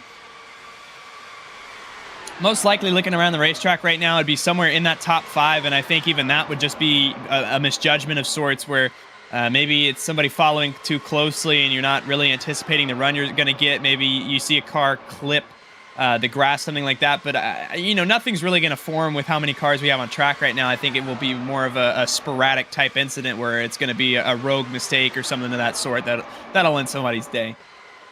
Yeah, right now, the cars that I'm kind of looking at for potential cautions outside this lead pack would be maybe Owen DeGroot losing it in front of Seth Eggert, or maybe Dylan Connolly and Jonathan Goat getting connected together. Other than that, the cars are so spread out on track that someone could easily wreck and get out of the way and not bring a cautious state to the track, that I feel Benjamin Easterday, our race admin, would feel that he'd rather let them try to get it collected and get it going before throwing the caution. Absolutely. And again, looking around this racetrack right now, not much happening right now. And again, I think we're just in that point similar to before halfway, when we saw everybody just apprehensive to make moves, didn't want to move around too much and risk the health of their race car. I think right now everybody's main prerogative is to get to the end of this race, survive, and have a chance at a Rectangle 500 championship. One car I am keeping my eye on, a close eye on right now, is the Ford machine of Owen DeGroot. His car has been looking extremely unstable the last couple of laps. He just doesn't seem to... Oh, he's out into the outside wall, but he is just continuing to just look semi-unstable. And with that car directly behind him, Seth Eggert machine, I'm a little concerned that his tires are a little overheated and he doesn't have the same grip on the car that he once had, and is just continuing to struggle throughout the race.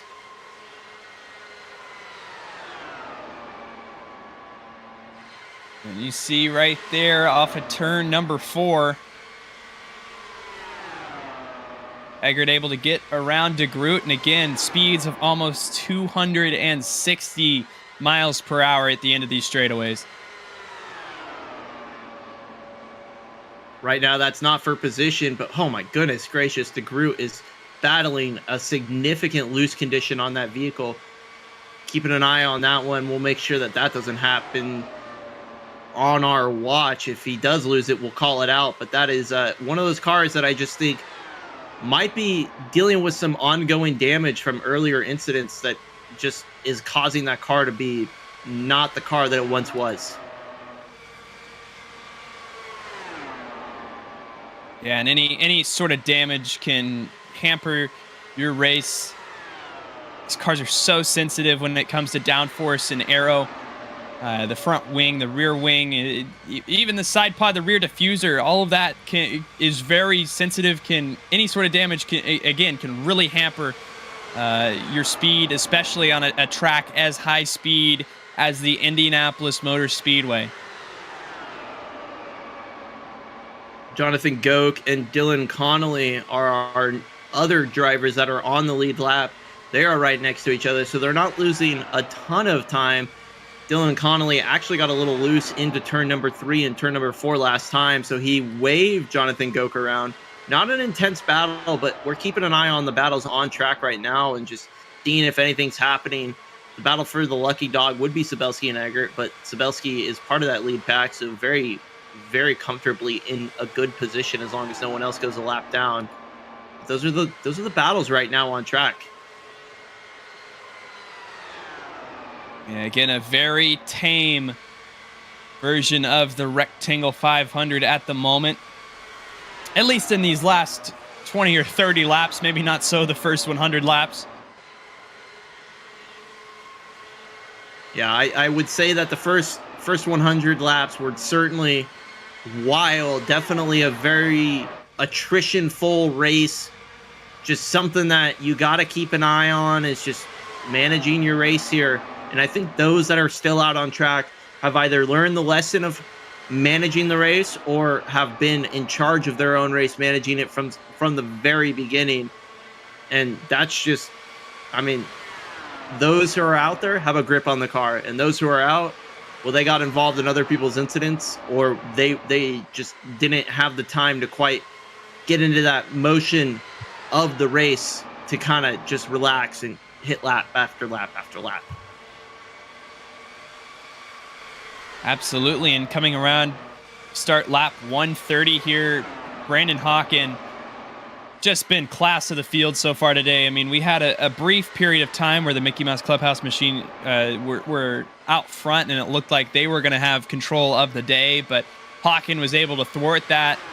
And now Naraki and Malillo, I think, are going to have an uphill battle for the final 70 laps of this event.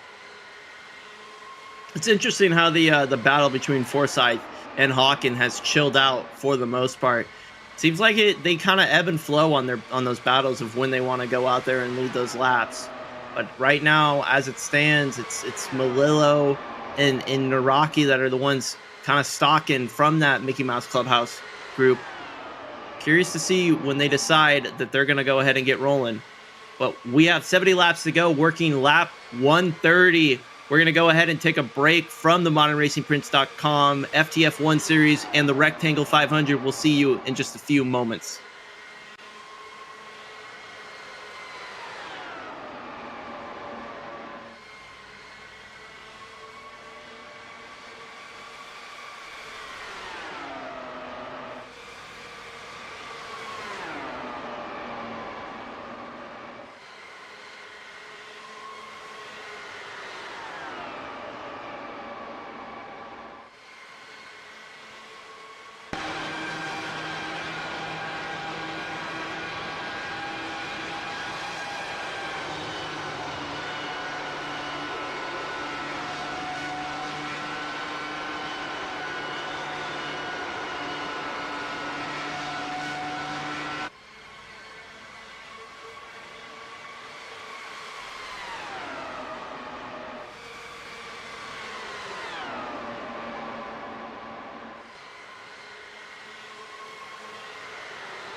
Am I bringing it in?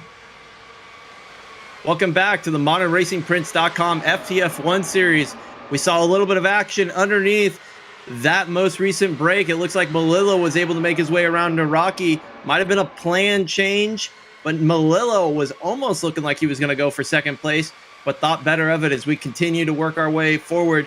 There is one lap car on the radar of Brandon Hawken. That's Cody Ware, who is presently several laps down. It looks like 25 laps down.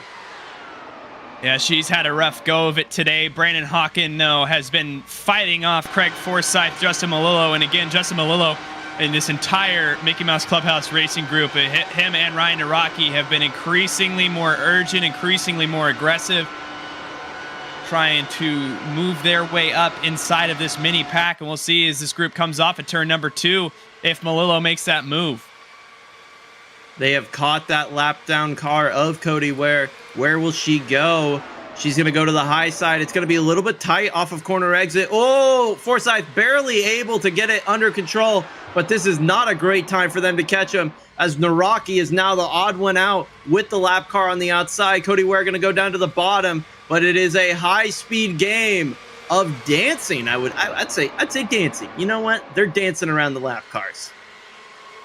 Yeah, again, just weaving their way through this lap traffic. Such a difficult task, and again, making it look easy right now. Brandon Hawken there did a fantastic job. Forsyth and Malillo, though, right on his tail for the time being. And noticing a little bit of a breakaway between Melillo and Naraki. Nothing notable, but definitely could develop. Here comes Justin Melillo to the inside of Craig Forsyth for the second position. Even Forsyth had a huge run on Hawken there that saved him. Yeah, that run for Forsyth was able to close up to Hawken and, almost block that move from Melillo just by having less air to push out of the way, with it being blown out of the way by Brandon Hawken in that draft. But Forsyth is continuing to stay in line behind Hawken. And, somehow, some way, I feel like Forsyth and Hawken probably have a mutual agreement within themselves that if they can keep it together and keep the battle between those two, that they're going to be able to win off the Mickey Mouse Clubhouse machines and continue to control this race. Well, another factor in this race as well is fifth place Jamie Ritchie Price, who is right up in the thick of this thing. Again, you mentioned that gap between Naraki, Justin Melillo, but Ritchie Price has been able to close that gap a little bit back to Ryan Naraki, beneficiary of being the fifth car in this draft pack. So much draft at the end of these straightaways, and has closed up on this group and is definitely a factor in this thing. Especially if the Mickey Mouse Clubhouse cars make a coordinated move together, which, I mean, knowing them is coming at some point in the next 61 laps here at the Indianapolis Motor Speedway. Yeah, we're definitely going to have at least one more set of green flag pit stops as long as no caution comes out.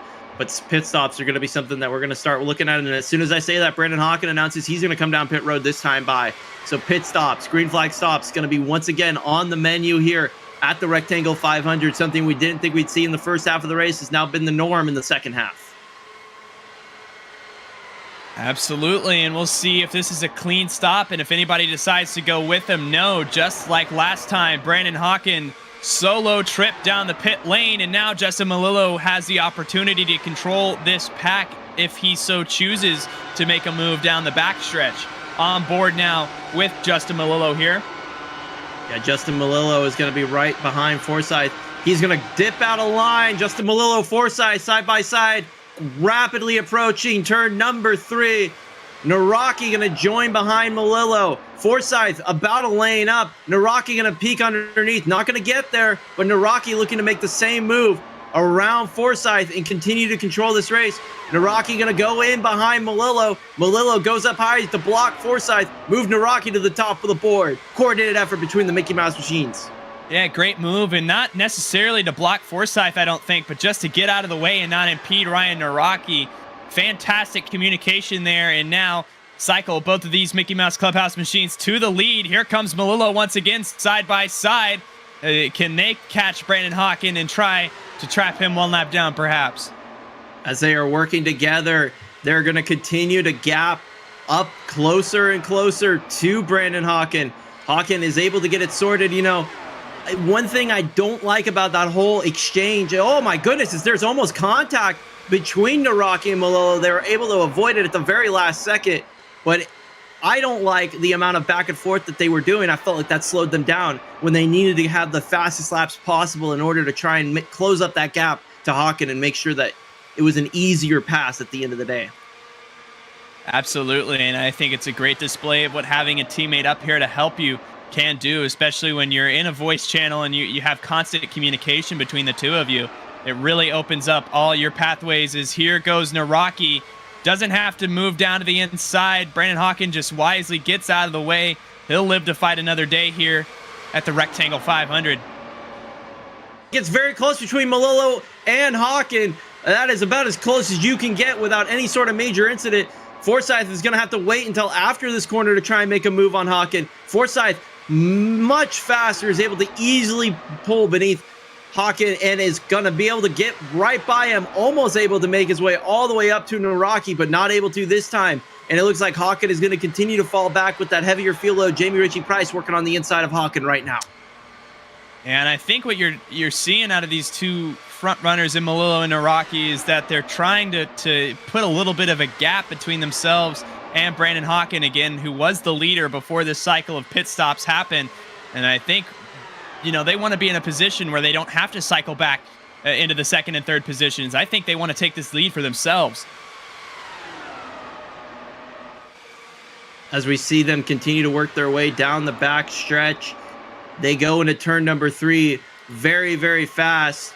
Jake Poole and their teammate comes down pit road that last time by. So it looks like it's going to quickly be approaching for those two. Absolutely. And you see, once again, light work. Naraki able to use that outside lane to get past Justin Malillo. But gotta wonder, with pit stops on the horizon, what their plan is. Yeah, Ryan Naraki, Justin Malillo working together to continue to try and gap. You got Jamie Ritchie Price, Craig Forsyth. Those are the 4 cars. Brandon Hawken a little bit slower, but Brian Sabelski, they're all able to stay together as they work their way through turn number 3. When do the pit stops start to occur? Maybe this time by. Yes, it is. This time by. Justin Malillo comes up pit road. Bring the 3 of them. It's Naraki, Malillo. Naraki really sends it in there deep. He just barely gets it to speed. Craig Forsyth and Sabelski join. The 4 cars in that lead pack all come down at the same exact time, almost as if it was a coordinated effort. But that's going to leave Brandon Hawken and Jamie Ritchie Price out by themselves. And will that give them the ability to maintain the full speed and full song that they need to maintain?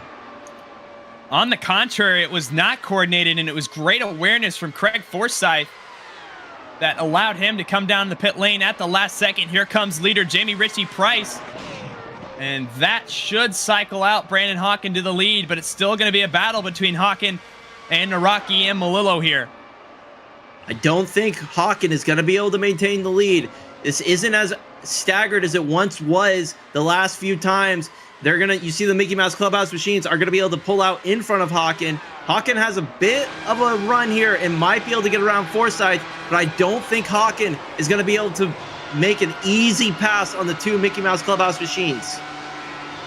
Costly mistake there from Justin Malillo and Ryan Naraki. They had an opportunity there to stick together and draft, and they had a fair buffer back to Craig Forsyth, but they went side by side into turn 3. Both of them had to get out of the throttle, and it put Forsyth right back up there with them. That's an underrated move that I think might come back to cost them should Brandon Hawken or even Forsyth make some noise up in this top 2 in the coming laps. As you see now, coming off the pit lane is Jamie Ritchie Price. Yeah, Brandon Hawken is now the 5th car in line. Make that the 4th car in line with Jamie Ritchie Price on the inside. They're going to be very close. Ritchie Price is going to be able to be the 5th car in line back where he was previously, but I'm sure he wanted to be a little bit more forward. Brandon Hawken, though, has been cycled all the way backwards to 4th place. So unfortunately for Hawken, not maintaining control like he once had, and the Mickey Mouse Clubhouse machines are out in front 1-2. The pace of this race has completely shifted and flipped onto its head. I mean, there was at one point where it was almost an hour in and we hadn't completed the first 50 laps, and now coming to just about 2 hours elapsed into this event, and we are about to eclipse the last 50 laps of this race. So the back half of it for sure has been a lot more fast-paced than maybe some were expecting, and that's really that has to amp up the urgency inside of these drivers' head on go time. Naraki rapidly approaching the lap car of Owen DeGroot. Where is Owen going to end up being? Is that going to cause him to slow down, Naraki to slow down? Or is DeGroot going to be able to keep the car at song for as long as needed? It looks like it's going to be okay for Naraki. Is Malillo going to be able to get past DeGroot before they enter turn number 3? It's not looking like that might be the case. Malillo is going to have to be behind DeGroot. DeGroot gets a little bit loose. Not going to slow them down a ton. Fortunately for them, DeGroot seems to be at a quick enough pace that it isn't going to affect these drivers. And Malillo should be able to get around DeGroot right here, and is going to easily be able to do that. Got a little bit of sideways off turn number 4. Did a great job, though, and Craig Forsyth dives that car underneath DeGroot. Here comes Brandon Hawken to the inside. And again, DeGroot going to wisely get out of the throttle there and allow the lead lap traffic to get around him. Here comes Jamie Ritchie Price down to the inside, and they are completely cycled by. Clean racetrack ahead for your leader, Ryan Naraki. 50 laps to go, coming to 49 laps to go at the Indianapolis Motor Speedway in the FTF1 Rectangle 500. The next car in front of these lead pack is the 44 of Dylan Connolly, and he is currently exiting turn number 4 as we enter turn number 1. So quite a bit of space, plenty of room for them to navigate without any sort of lap traffic causing an issue. Will Naraki and Melillo be able to find a way to somehow, some way break the draft for Forsyth and Hawken behind? Currently, as it stands, 2 or 3 tenths of a second between those as they go side by side into turn number 3. They tried to get their strategy going there, I suspect, and Justin Melillo had to get out of the throttle big time as the rear end almost snapped around on him when he entered that corner just a little too low. Same thing that we saw earlier on. And now Melillo will have to use that draft, but that lets Forsyth right back in this battle. If they want a gap from the rest of this front group of Forsyth and Hawken, they're going to have to execute just a little bit better than that. They come down the backstretch once again.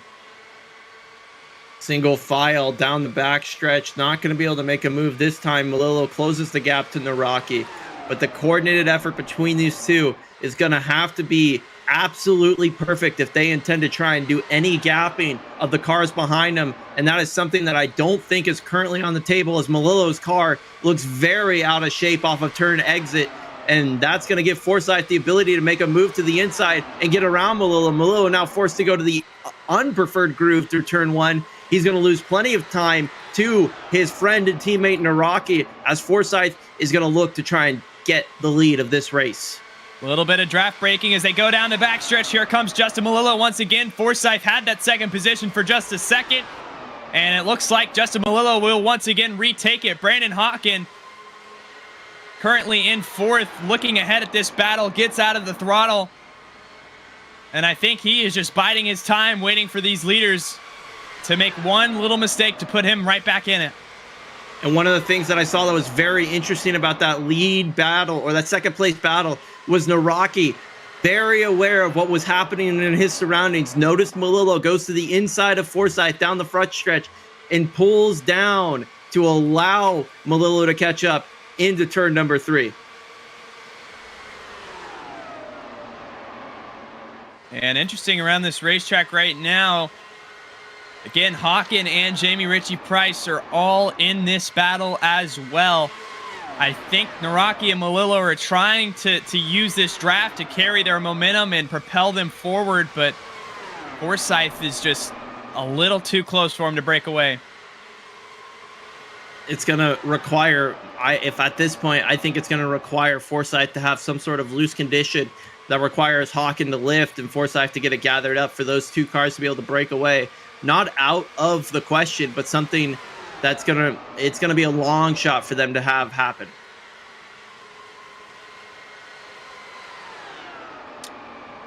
Going to be interesting for sure as we come down the front stretch, coming to 44 laps to go here at the Indianapolis Motor Speedway, and you got to think it's going to be one of these 5 cars.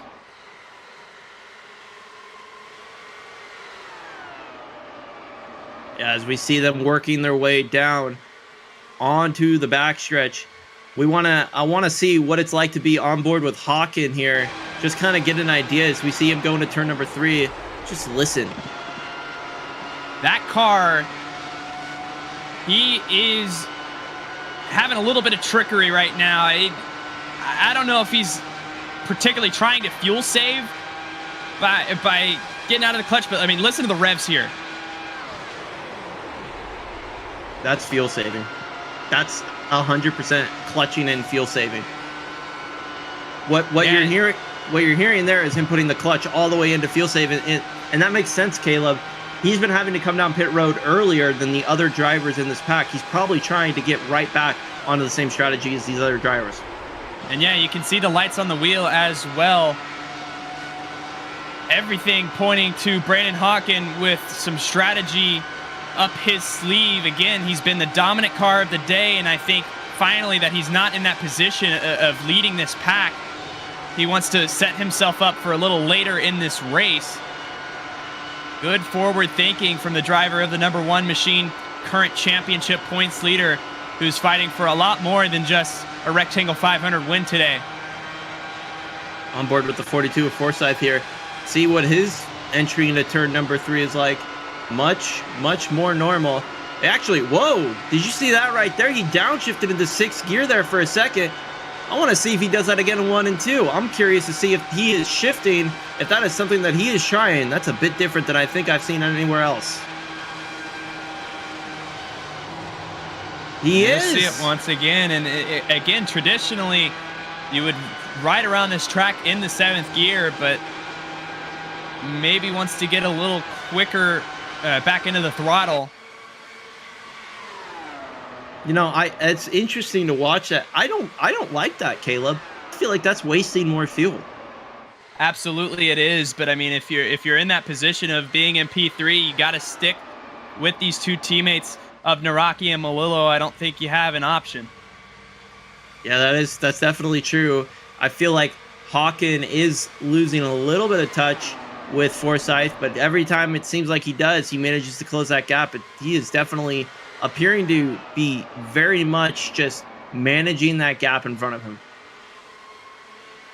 Absolutely. Looking around the field right now, looks like a 6-car group as Owen DeGroot has been able to stick with everybody up in this lead pack. DeGroot currently runs 3 laps down in the 11th position. Sabelski has lost touch with this lead pack. He's the first car 1 lap down, and he is slowly working his way backwards. And that's just going to be something that we'll have to keep our eye on in the long term. I don't know if Jake Poulin's going to be able to catch up to Sabelski in order to pass him for that lucky dog position. But that's something that's going to be a long race to just keep our eye on.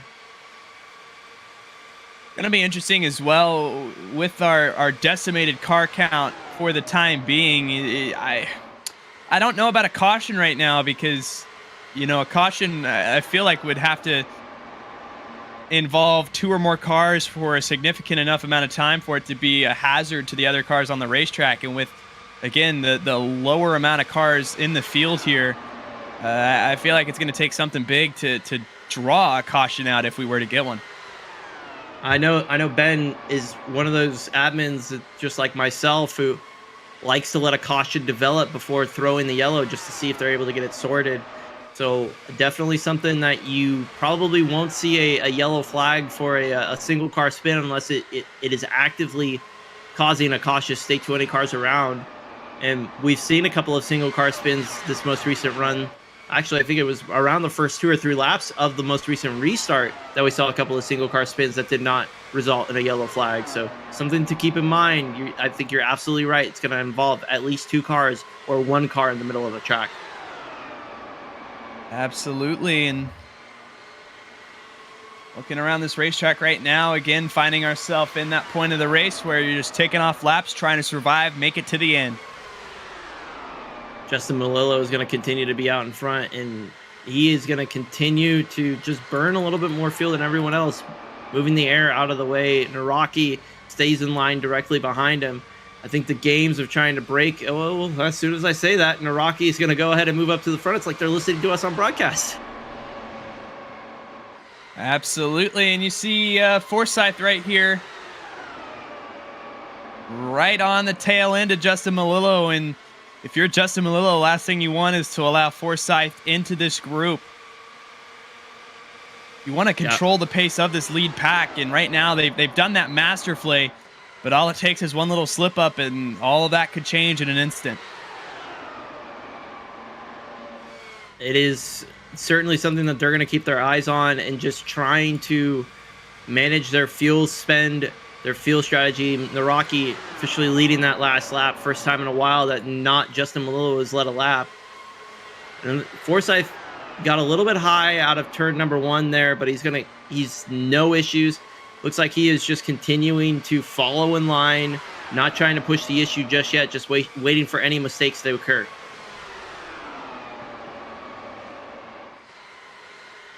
And Hawkins still using that clutch.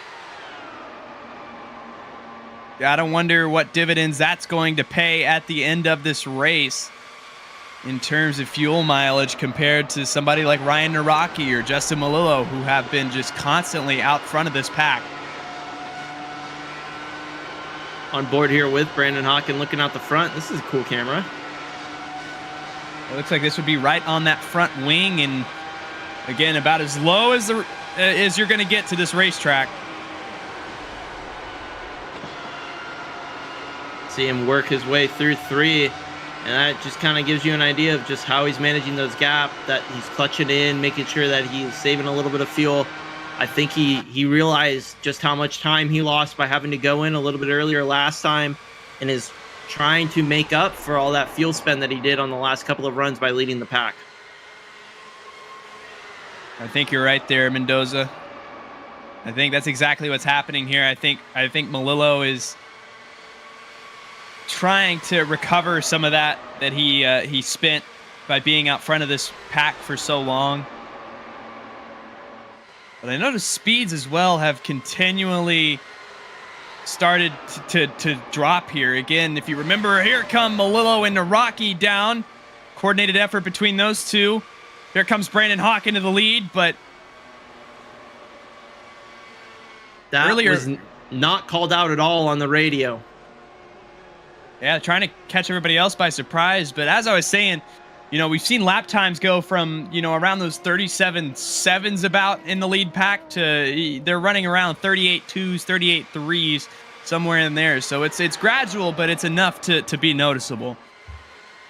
Craig Forsyth is in the lead right now. We'll see how long he stays out with Brandon Hawken directly behind. They go by. Forsyth is going to come down pit road. Brandon Hawken, once again, that's that fuel dividend. He is continuing to go out there, and he's going to continue to be able to lead a couple of laps as we wait to see where they remerge. But keep in mind, the longer he stays out, the less of an advantage that is going to be, because he is spending all of that fuel that he's been saving the last 15 or 20 laps or so. So I think he's going to come in sooner rather than later to hopefully have less time in the pit lane. And something to just think maybe on the contrary is he's going to try and stay out for as long as he can and maintain a low fuel load thing, so he has to put less fuel into his car to make it to the end, and overall maybe has just it might be marginal, but a little bit quicker of a last 30 lap dash to the finish. Just have to wait and see for sure. You see Forsyth trying to merge in front of our current leader in Brandon Hawken. Jamie Ritchie Price up in this pack as well, on board now with Hawken. Will not have the opportunity to put these cars a lap down. He's also no longer clutching as well, so he's in full fuel spend mode now. We'll see when he comes down. Does he come down this time? No, he does not. He's going to get around Forsyth, put Forsyth a lap down.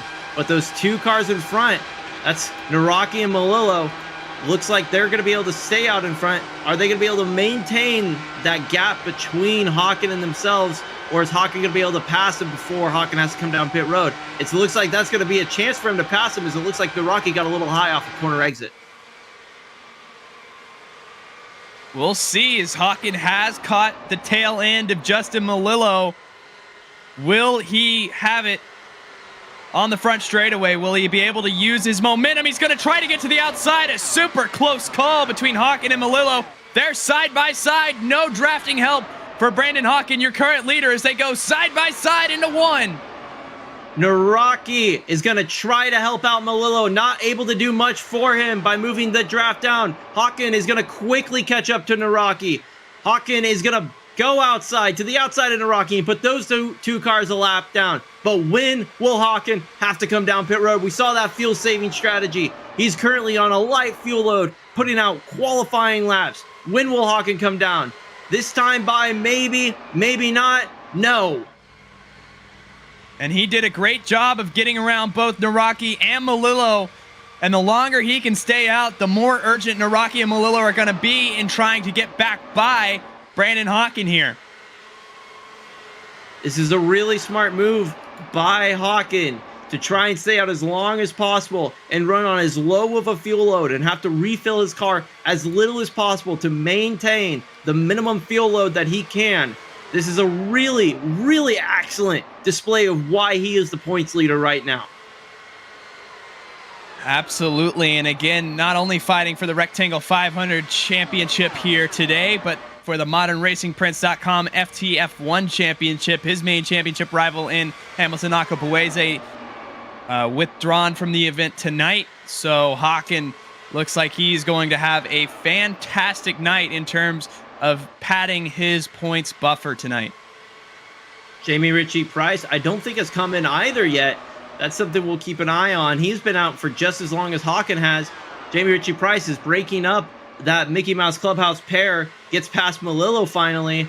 when will Richie Price be able to come and get around Naraki here? He looks like he's going to be able to do it here on the front stretch, but it still begs the question, how long until Richie Price and Hawken have to come down to get pit service? Interesting there from Naraki is he didn't put up much of a fight at all. We've seen in the past that he's been willing to go deep into turn number 1 side by side, but that time got out of the throttle, and I think he wants to use the toe of the Jamie Ritchie Price machine again as a fuel conservation method. See how long until these two cars come down pit road. It can't be long at the moment, and it looks like those two are going to come down pit road. And right now, never mind. Richie Price is going to stay out for one more lap, but Brandon Hawken comes down to the safety of pit road to get his vehicle service for the final time here at the Rectangle 500. This is what they call the money stop. Everything that you've worked for today on the line on this cycle of pit stops. Jamie Ritchie Price going to stay out for the time being, as Ryan Naraki and Justin Melillo still kind of one lap down. Hawken looks like he is going to have a clean cycle in and out here. Richie Price is probably going to come down this time, and in fact he does. So that's going to move Naraki back onto the lead lap. Hawken is moving out of pit lane. Naraki and Melillo are officially back on the lead lap, but I can tell you right now, the amount of space Melillo and Naraki are behind Hawken is quite a bit, but they now, I would imagine, have about a similar fuel load because they all have to go the same distance at this point in time. I think the main difference is going to be Brandon Hawken with no draft help, as here comes Richie Price, drop the car off pit lane. But Brandon Hawken doesn't have any drafting help. He is a sitting duck out there for the time being. And Justin Melillo, Ryan Naraki right now are putting their strategy into effect, swapping back and forth. If they can run in each other's draft for a little while and save just a little bit of fuel, I think they'll be okay. It might be privy to Hawken to lift off just a little bit to allow Richie Price to catch up with him. And it looks like he's going to do just that. Move Richie Price back out behind Brandon Hawken. It's a two-car battle right now, two-car breakaway. The Mickey Mouse Clubhouse machines showing the difference that it makes running on that heavier fuel load. The difference 2, maybe 3 seconds. And I think that's where it's going to cost Brandon Hawken is he came down, filled this car up. He's for sure good to the end. I mean, everybody that just pit is. But Justin Melillo and Ryan Naraki, by pitting a few laps earlier at the tail end of this run, will they have less fuel in the car and therefore be faster than Brandon Hawken, I think, is what we need to be looking out for. I'm going to go ahead and look back on our pit stops times. It was 8.5 seconds for Hawken is how much time he spent on pit road. And going back, Justin Melillo, 8.2 seconds. Ryan Naraki, 7.7 seconds. So if I had to assume, they're probably going to end up at the same amount of fuel, given how much fuel they put into their vehicle. But it's something to keep in mind. Did Hawken put in too much fuel? Is he going to be a little bit heavier? A little bit of trouble as Brian Sabelski is down the pit lane. He's made contact with the wall, and you can see off the pace right there in the pit lane. Tough break for Sabelski, who was inside the top 10 there, as he will now fall to the 10th position. Eggert and Poulin will be able to get by him.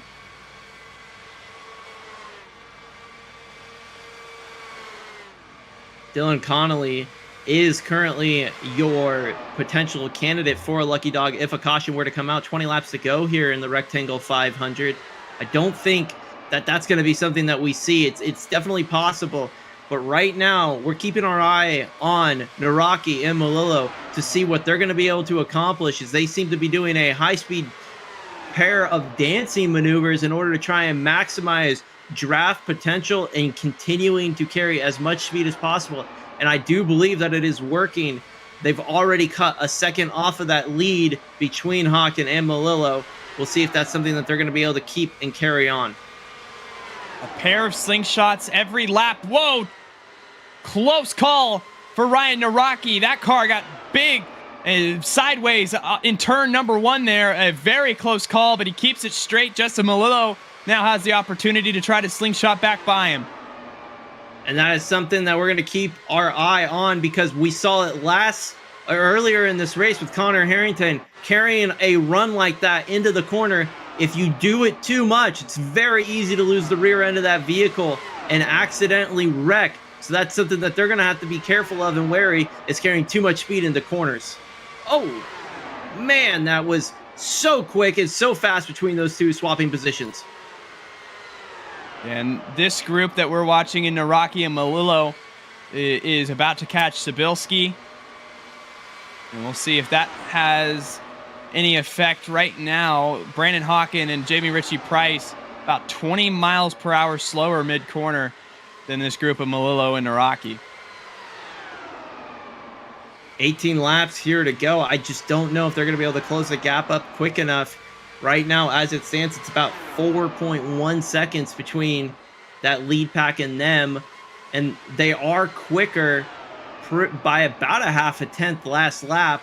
But it's just wondering, as Naraki gets a little loose through turns 1 and 2, keeps it underneath him. But it is just, this is crazy to see if they're going to be able to close this gap.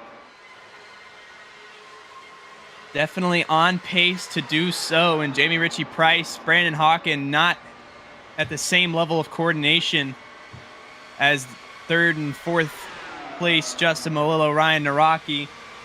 17 laps to go in the ModernRacingPrince.com FTF1 Rectangle 500 here. Brandon Hawken still your leader as he thunders down the backstretch. Again, speeds of almost 250 miles per hour here. 3/10 that last lap between Melillo and Naraki. We're able to cut off from the lead pack as they continue to bite away bit by bit on this lead between these drivers. As it stands, 38 seconds was the last lap. 38.3 again for the two leaders. 38.3 again, and 38.2 this time by. So only a tenth that last time by. Whoa, Naraki wrecks his car. He loses it. He's coming up against the track. There's a big wreck. Oh, more cars involved. That looked like that might have been. Yeah, Forsyth involved. And that is going to bring out that caution.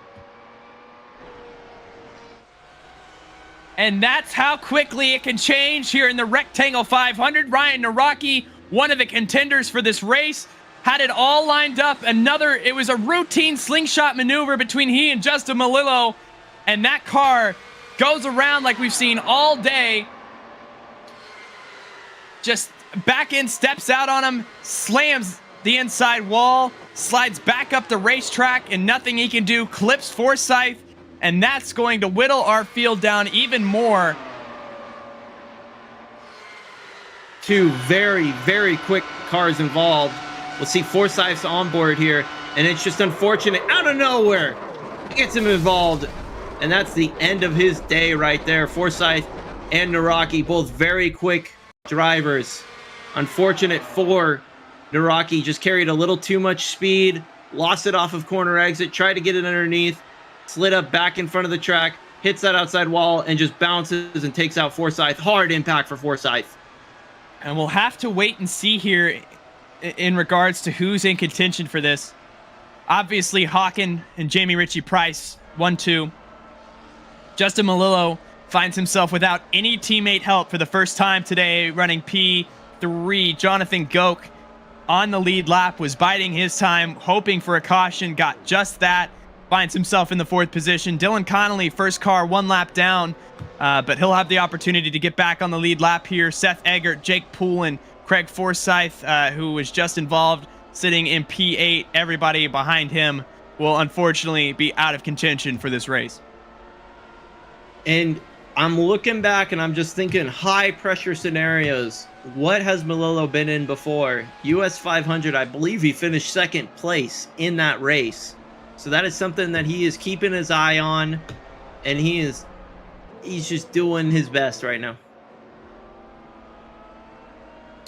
Gonna be interesting for sure. Once again, we haven't seen a restart in a while, but I think if you're Brandon Hawken on this restart, You're trying to catch everybody as off guard as possible, and maybe he breaks up the trends that he's been setting. If you keep in mind, every restart he has controlled, it's been around that 80-mile-per-hour mark, and he goes right at the beginning of the restart zone. If he can catch everybody else off guard, give himself a little bit of a buffer back to the rest of the field, I think he'll be in good shape. Dylan Connolly is going to be our lucky dog, and he's going to be back on the lead lap. That's going to bring another driver back into contention, as we saw earlier, and this is just, man, this is crazy.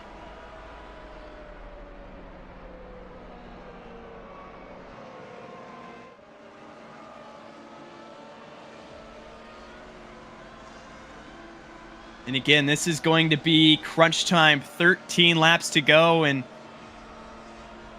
everything these drivers have been working for all day, every lap has culminated down to this. And again, this is exactly what you would have wanted. You see here, it looks like Cody Ware, she'll be the only one that comes down the pit lane here. Everybody should be good on fuel to this point. Again, only pitted about 10 laps ago. Justin Melillo is the farthest so far. He pitted about 20 laps ago, but again, should be good to the end. Now, he may not have any other friends on the lead lap with him, but just a few cars back, he has both Seth Eggert and Jake Poulin, who are in the Mickey Mouse Clubhouse machines. Jake Poulin we've seen working directly with Justin Melillo, so that's something that, like, we may see Jake Poulin able to get up there and help Justin, even if he's just a lap down. He'll be able to do stuff and make a difference, I think. He still has friends out there. They may not be in contention to win, which actually, if I'm Justin Melillo, that makes me feel a little bit better about my odds here to win this race. Going to be interesting for sure. I think even with teammate help, it's going to be an uphill battle to try to get past Brandon Hawken or Jamie Ritchie Price. You can't even count out the guys behind you, and Jonathan Goke and Dylan Connolly as well. Both of them have speed. Jonathan Goke, before he was involved, in a few accidents today, had race-winning speed, and that car is back up to full song. We'll just have to see on this restart, which we are coming to 12 laps to go in the Rectangle 500. Potentially the last restart of our race here. Brandon Hawken has full control. Melillo and Poulin, those two cars we're going to keep our eye on. Richie Price, very quick all race long. When does Hawken go? Hawken leads the field to green as he gets an early jump off. Jamie Ritchie Price able to get through. Everyone getting through the gears, no problem. Bit of dragging down the front stretch, back and forth, trying to break the draft is Hawken. Richie Price following suit behind him as we see them enter turn number 1 and turn number 2 for the first time under this green flag. And it is go time. If the timer has not gone off on your head yet, it is time to go. If you're Justin Melillo or further back, you cannot let Brandon Hawken build a gap here, because there will just be no time to get it back. And even you can't wait for Seth Eggert or Jake Poulin behind you either. You have to just go. And Brandon Hawken right now doing a great job off turn number 4 of trying to break this draft back to Jamie Ritchie Price, P2. Jake Poulin hits the outside wall off of corner exit, shakes his car to confirm that it's all okay. No meatball flag for Jake Poulin. Got away with yet another close call. But Jake Poulin, a little bit awkward going through that corner. I think Poulin might have some sort of issue on the car. May not be a mandatory repair, but definitely something that's up with his car. Jamie Ritchie Price went all the way down to the grass. Close call between he and Melillo. Melillo tried to go down to the grass to make the move for P2. Didn't quite have it. Jamie Ritchie Price will defend that spot successfully. And they will try again. Justin Melillo down the front stretch. Will he have enough of a run to get down to the inside? Here comes Ritchie Price and Melillo. Almost contact side by side for the lead. How they did not wreck there, I do not know. Jamie Ritchie Price put a car where a car should not have been. Hawken barely able to hold on that outside lane. Ritchie Price with the run on the inside lane. Melillo looking to break it. Three wide for the lead. 9 laps to go here at the Rectangle 500.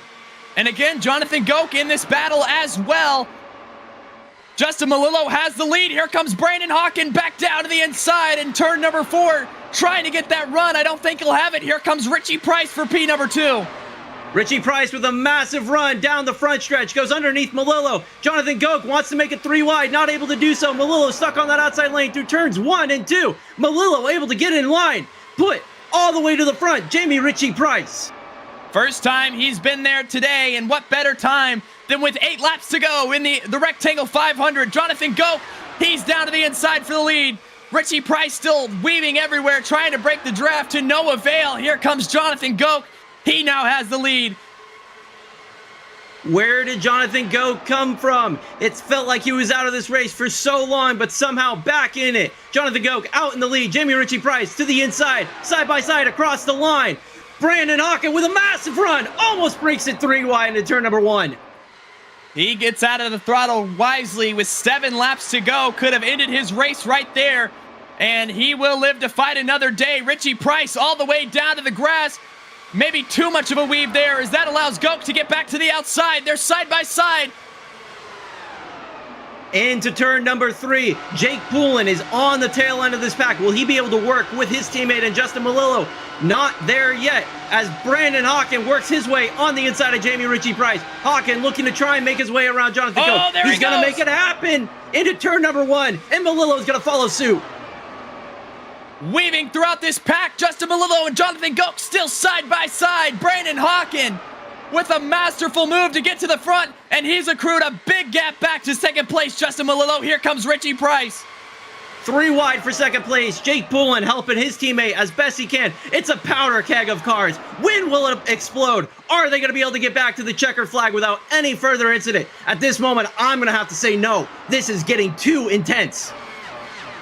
Here comes Brandon Hawken down the front straightaway again. Almost half a second lead. He's trying to weave to break this draft to no avail. Jamie Richie Price right now in P number 2. Reeling him in. Justin Melillo still in this fight. Jonathan Goke as well. Still a 4-car battle for the lead as they go down the backstretch at Indianapolis. 5 laps to go in the Rectangle 500.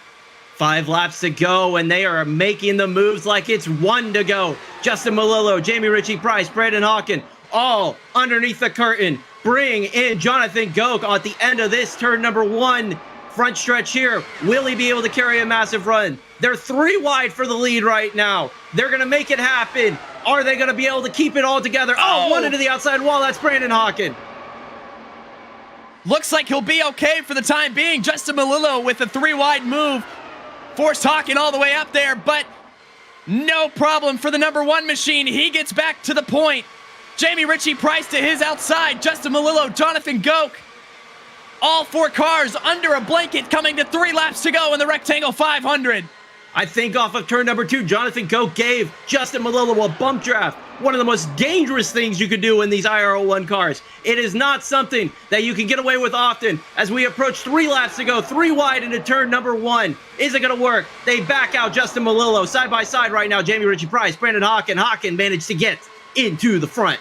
You thought you'd seen chaotic in the first 100 laps of this race. The urgency, the intensity, and an all-time high. Here comes Richie Price. Here comes Melillo trying to make it 3 wide on Brandon Hawken for the race lead as they go down into turn number 3. Coming to 2 laps to go in the Rectangle 500. Who's going to get back first?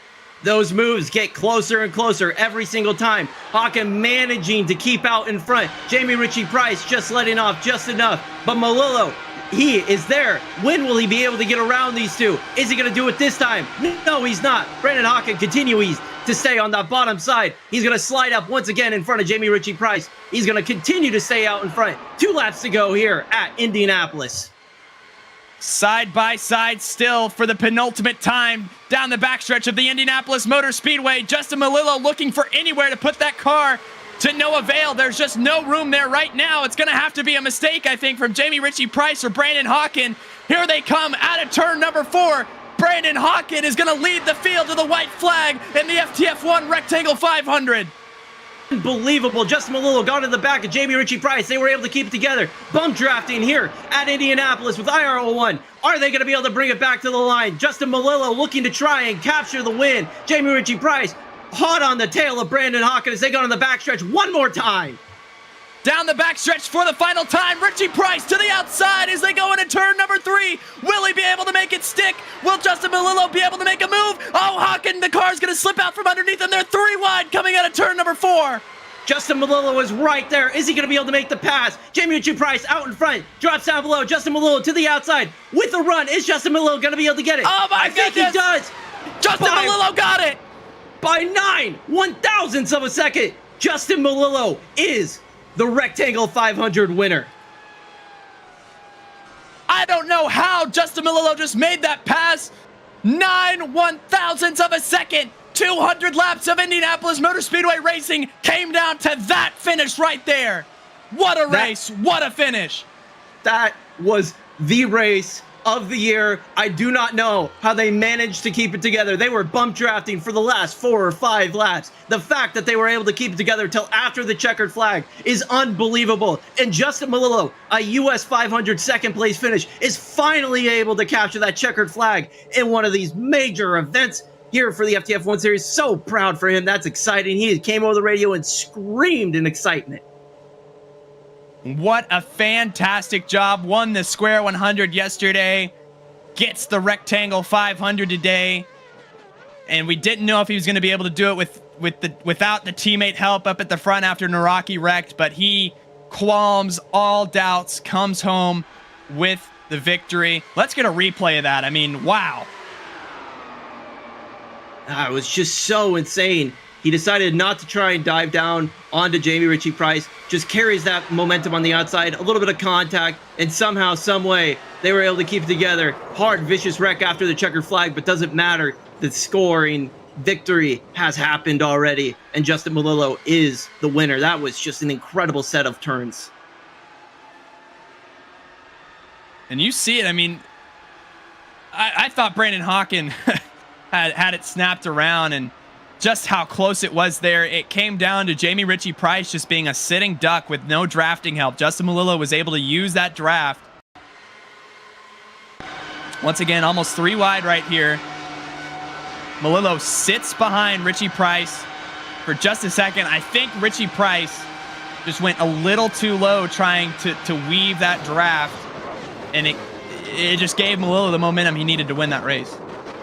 I'm still trying to catch my breath there. That was just one of those incredible finishes, and we'll hopefully get an interview with Justin Malillo here soon. He still seems to be sitting in his car in absolute disbelief, understandably so. That was the culmination of so many strategy decisions. We thought it was over for the Mickey Mouse Clubhouse so early on when that caution came out at such an unfortunate time, but they were able to work back together. And we're going to go ahead and look down the results here and see just how close it was by 9/1000ths of a second. Justin Malillo over Jamie Ritchie Price, Jonathan Goke, Brandon Hawken, Dylan Connolly. Only 5 cars on the lead lap, but it felt like there was 500. It just was intense those last couple of laps. Jake Poole in the first one lap down, he was trying to help out Justin Malillo. Seth Egger, Owen DeGroot, Brian Sabelski, and Craig Forsyth. Craig was so quick, unfortunately, not able to close it out.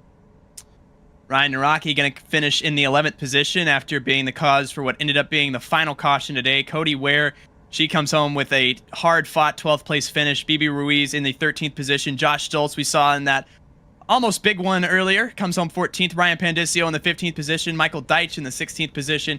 Marcus Siasco 17th. Joseph Brewer in the 18th position. Adam Cantwell 19th. Brian Saucier rounds out your top 20.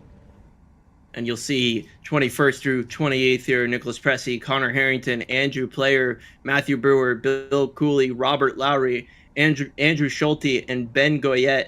Unfortunately, not able to complete today's race. They were all victims of that early on action that brought out so many cautions and took out any chances of getting a good green flag run for the first half of this race. And just catch your breath there. We saw an all-time great finish there. The second annual Rectangle 500. And I cannot believe Justin Malillo came and did that. That was incredible. I mean, we were watching those Mickey Mouse Clubhouse cars work together all day, but at the end of it all, it ended up being one Mickey Mouse Clubhouse car working on his own who managed to secure the victory. And of all people, Justin Malillo, one that worked so hard to try and get so many good performances out of there.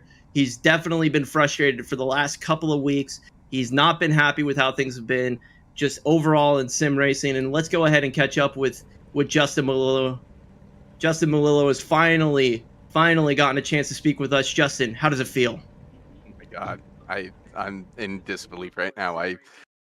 When RNC just, I got to turn you guys down. I'm listening to myself. I'm in disbelief. I am in complete disbelief because I thought we had the strategy, and then we didn't have the strategy, and then we were working so damn hard to try and get back up to those two up front, and then RNC just got too loose there, and I felt like my chances of possibly winning were over for either of us, because I mean the two of us combined, we were gonna be unstoppable. We had that race just like at Chicagoland. We had that race wrapped around our finger, and then and then I had to go and win it on my own, and I didn't think I had it in me. I was sitting there behind. Hawken was playing the smartest race I have ever seen as a leader, because he knew that he couldn't let me get anything. He knew that he couldn't let me get anything, and he was pinching off the bottom, giving me no lane, absolutely no lane, and Jamie just couldn't get him on the outside. And I got so lucky that into turn 3 on the final lap, he got loose, and I saw the opportunity. I'm like, well, YOLO. If we all wreck here, I mean, Connolly, congrats, Dylan Connolly, and 7 seconds back. But I saw the opportunity. I saw off of turn 4, I was still behind Jamie, and I knew I could get a little bit of a tow. And I saw him dart immediately low, and I was like, yes, just give it to me. Give me the lane. He gave me the lane. 9 thousandths of a second, baby. Let's go. We are a Rectangle 500 champion. Yes. Congratulations, Justin. That must be so satisfying after a frustrating month of sim racing. How does it feel to just kind of overcome those demons that felt like they've been chasing you all month long? It's been rough. It's been real rough, and I felt like I couldn't even finish a race. I couldn't even, everything I did, it was like, if I'm showing a little bit of competitiveness, I'm gonna get wrecked out. If I'm slow, I'm gonna be slow the entire time, but at least I'm gonna finish. And like that really tears on your mentality, because it's like, well, if I'm doing better, I'm doing worse. It's that type of deal. And last night gave me a lot of confidence. Winning the Square 100, that gave me a lot of confidence with this car, with the way that these tires, hot, cold, the way that it. I don't know if you saw our strategy at the very beginning. We kept staying out, and when we stayed out, because our tires were warm, we were pulling away from everybody else who was pitting in, and we were making sure that was working. That's why we were doing it, and it ended up biting us when the caution came out and we got trapped a lap down, right? So it was it's chess. We're playing chess with these going 258 miles per hour into turn 3. We're playing chess, and it's I've rambled, and I'm sorry, but I'm excited, and I'm gonna go drink some milk, because I can drink milk, and I get a trophy. I get an FTF trophy finally after all these years. So let's go. Just let's go. Congratulations. What type of milk is it going to be? It's gonna be whole milk. There we go. Whole milk for Justin Melillo. Finally captures one of the big FTF races, gets a trophy to his name, and a little bit of demon overcoming for Justin Melillo by 9 1,000ths of a second. Congratulations. Thank you so much. Thank you to the broadcast. Thank you to Traction.gg. Thank you to my teammates. I had so many teammates tonight: Ryan Araki, Seth Egger, Jake Poulin. Thanks to the House to Mouse Clubhouse. Let's go. We're gonna go celebrate all night. There you go. That's Justin Melillo. And Caleb, I believe you've caught up with our third place finisher, Jonathan Goke, who is second place finisher. Sorry, Jamie Ritchie Price. Yeah, and I'm here with second place finisher in Jamie Ritchie Price, and we watched you for that whole last run, just sitting, biding your time, and coming out of turn 4. You have the lead in the Rectangle 500. Talk us through what happened, and not only that final stretch to the finish, but just that final stint as a whole. I don't think I breathed those last laps. Yeah, we didn't either. I was just a blur, honestly. But I was so heading into turn 3, still side by side with Hawking, and then I noticed at my mirror he's loose and slow, and I'm like, oh, well, that's it. I'm dead off of turn 3. Luckily, he didn't clip me, and then Justin got inside, and maybe I should have gone higher for 4, but I was just reacting. It was so fast, and I had never lost a race so close ever on iRacing before until then. And man, that hurts. And absolutely congrats to Justin on the win, but man, that hurts losing by that much. Absolutely. And again, I mean, it looked like these cars were a handful to drive all day. I mean, can you attest to that with just how difficult they were today? I felt pretty fine, like the first half. We're getting to the new tires were my kryptonite on that, but once the run kept going, confidence grew back. And but those last 5 laps, I thought I was spinning about 20 times off of all the corners. I thought we were all dead on those last 10 laps. It was a lot of fun though. Even losing that much, it was a lot of fun. I really don't know what to say. I'm still getting over it. Absolutely. We will we'll let you process that, and congratulations. Such a hard fought second place finish, and you know, just a couple of inches and could be in victory lane here, but again, congratulations on a second place here tonight. Thank you for taking the time to speak with us, and we'll let you get your head back right. Again, just absolutely breathtaking finish for Jamie Ritchie Price here. Thanks, guys, and hopefully we can get him next year. That is second place finisher Jamie Ritchie Price. We'll go back to you, Mendoza. Yeah, right over here, we've caught up with our third place finisher Jonathan Goke, who by 2/1000ths of a second beat out Brandon Hawken, who was perhaps the favorite to win at the end there. Jonathan, what more did you need? To tell you the truth, if you had told me I finished third at the beginning of the race, I'd probably be upset. I'd be a little upset. But after the race that I had, spending like 130 laps playing catch up and saying I'm gonna get a podium, I'm thrilled.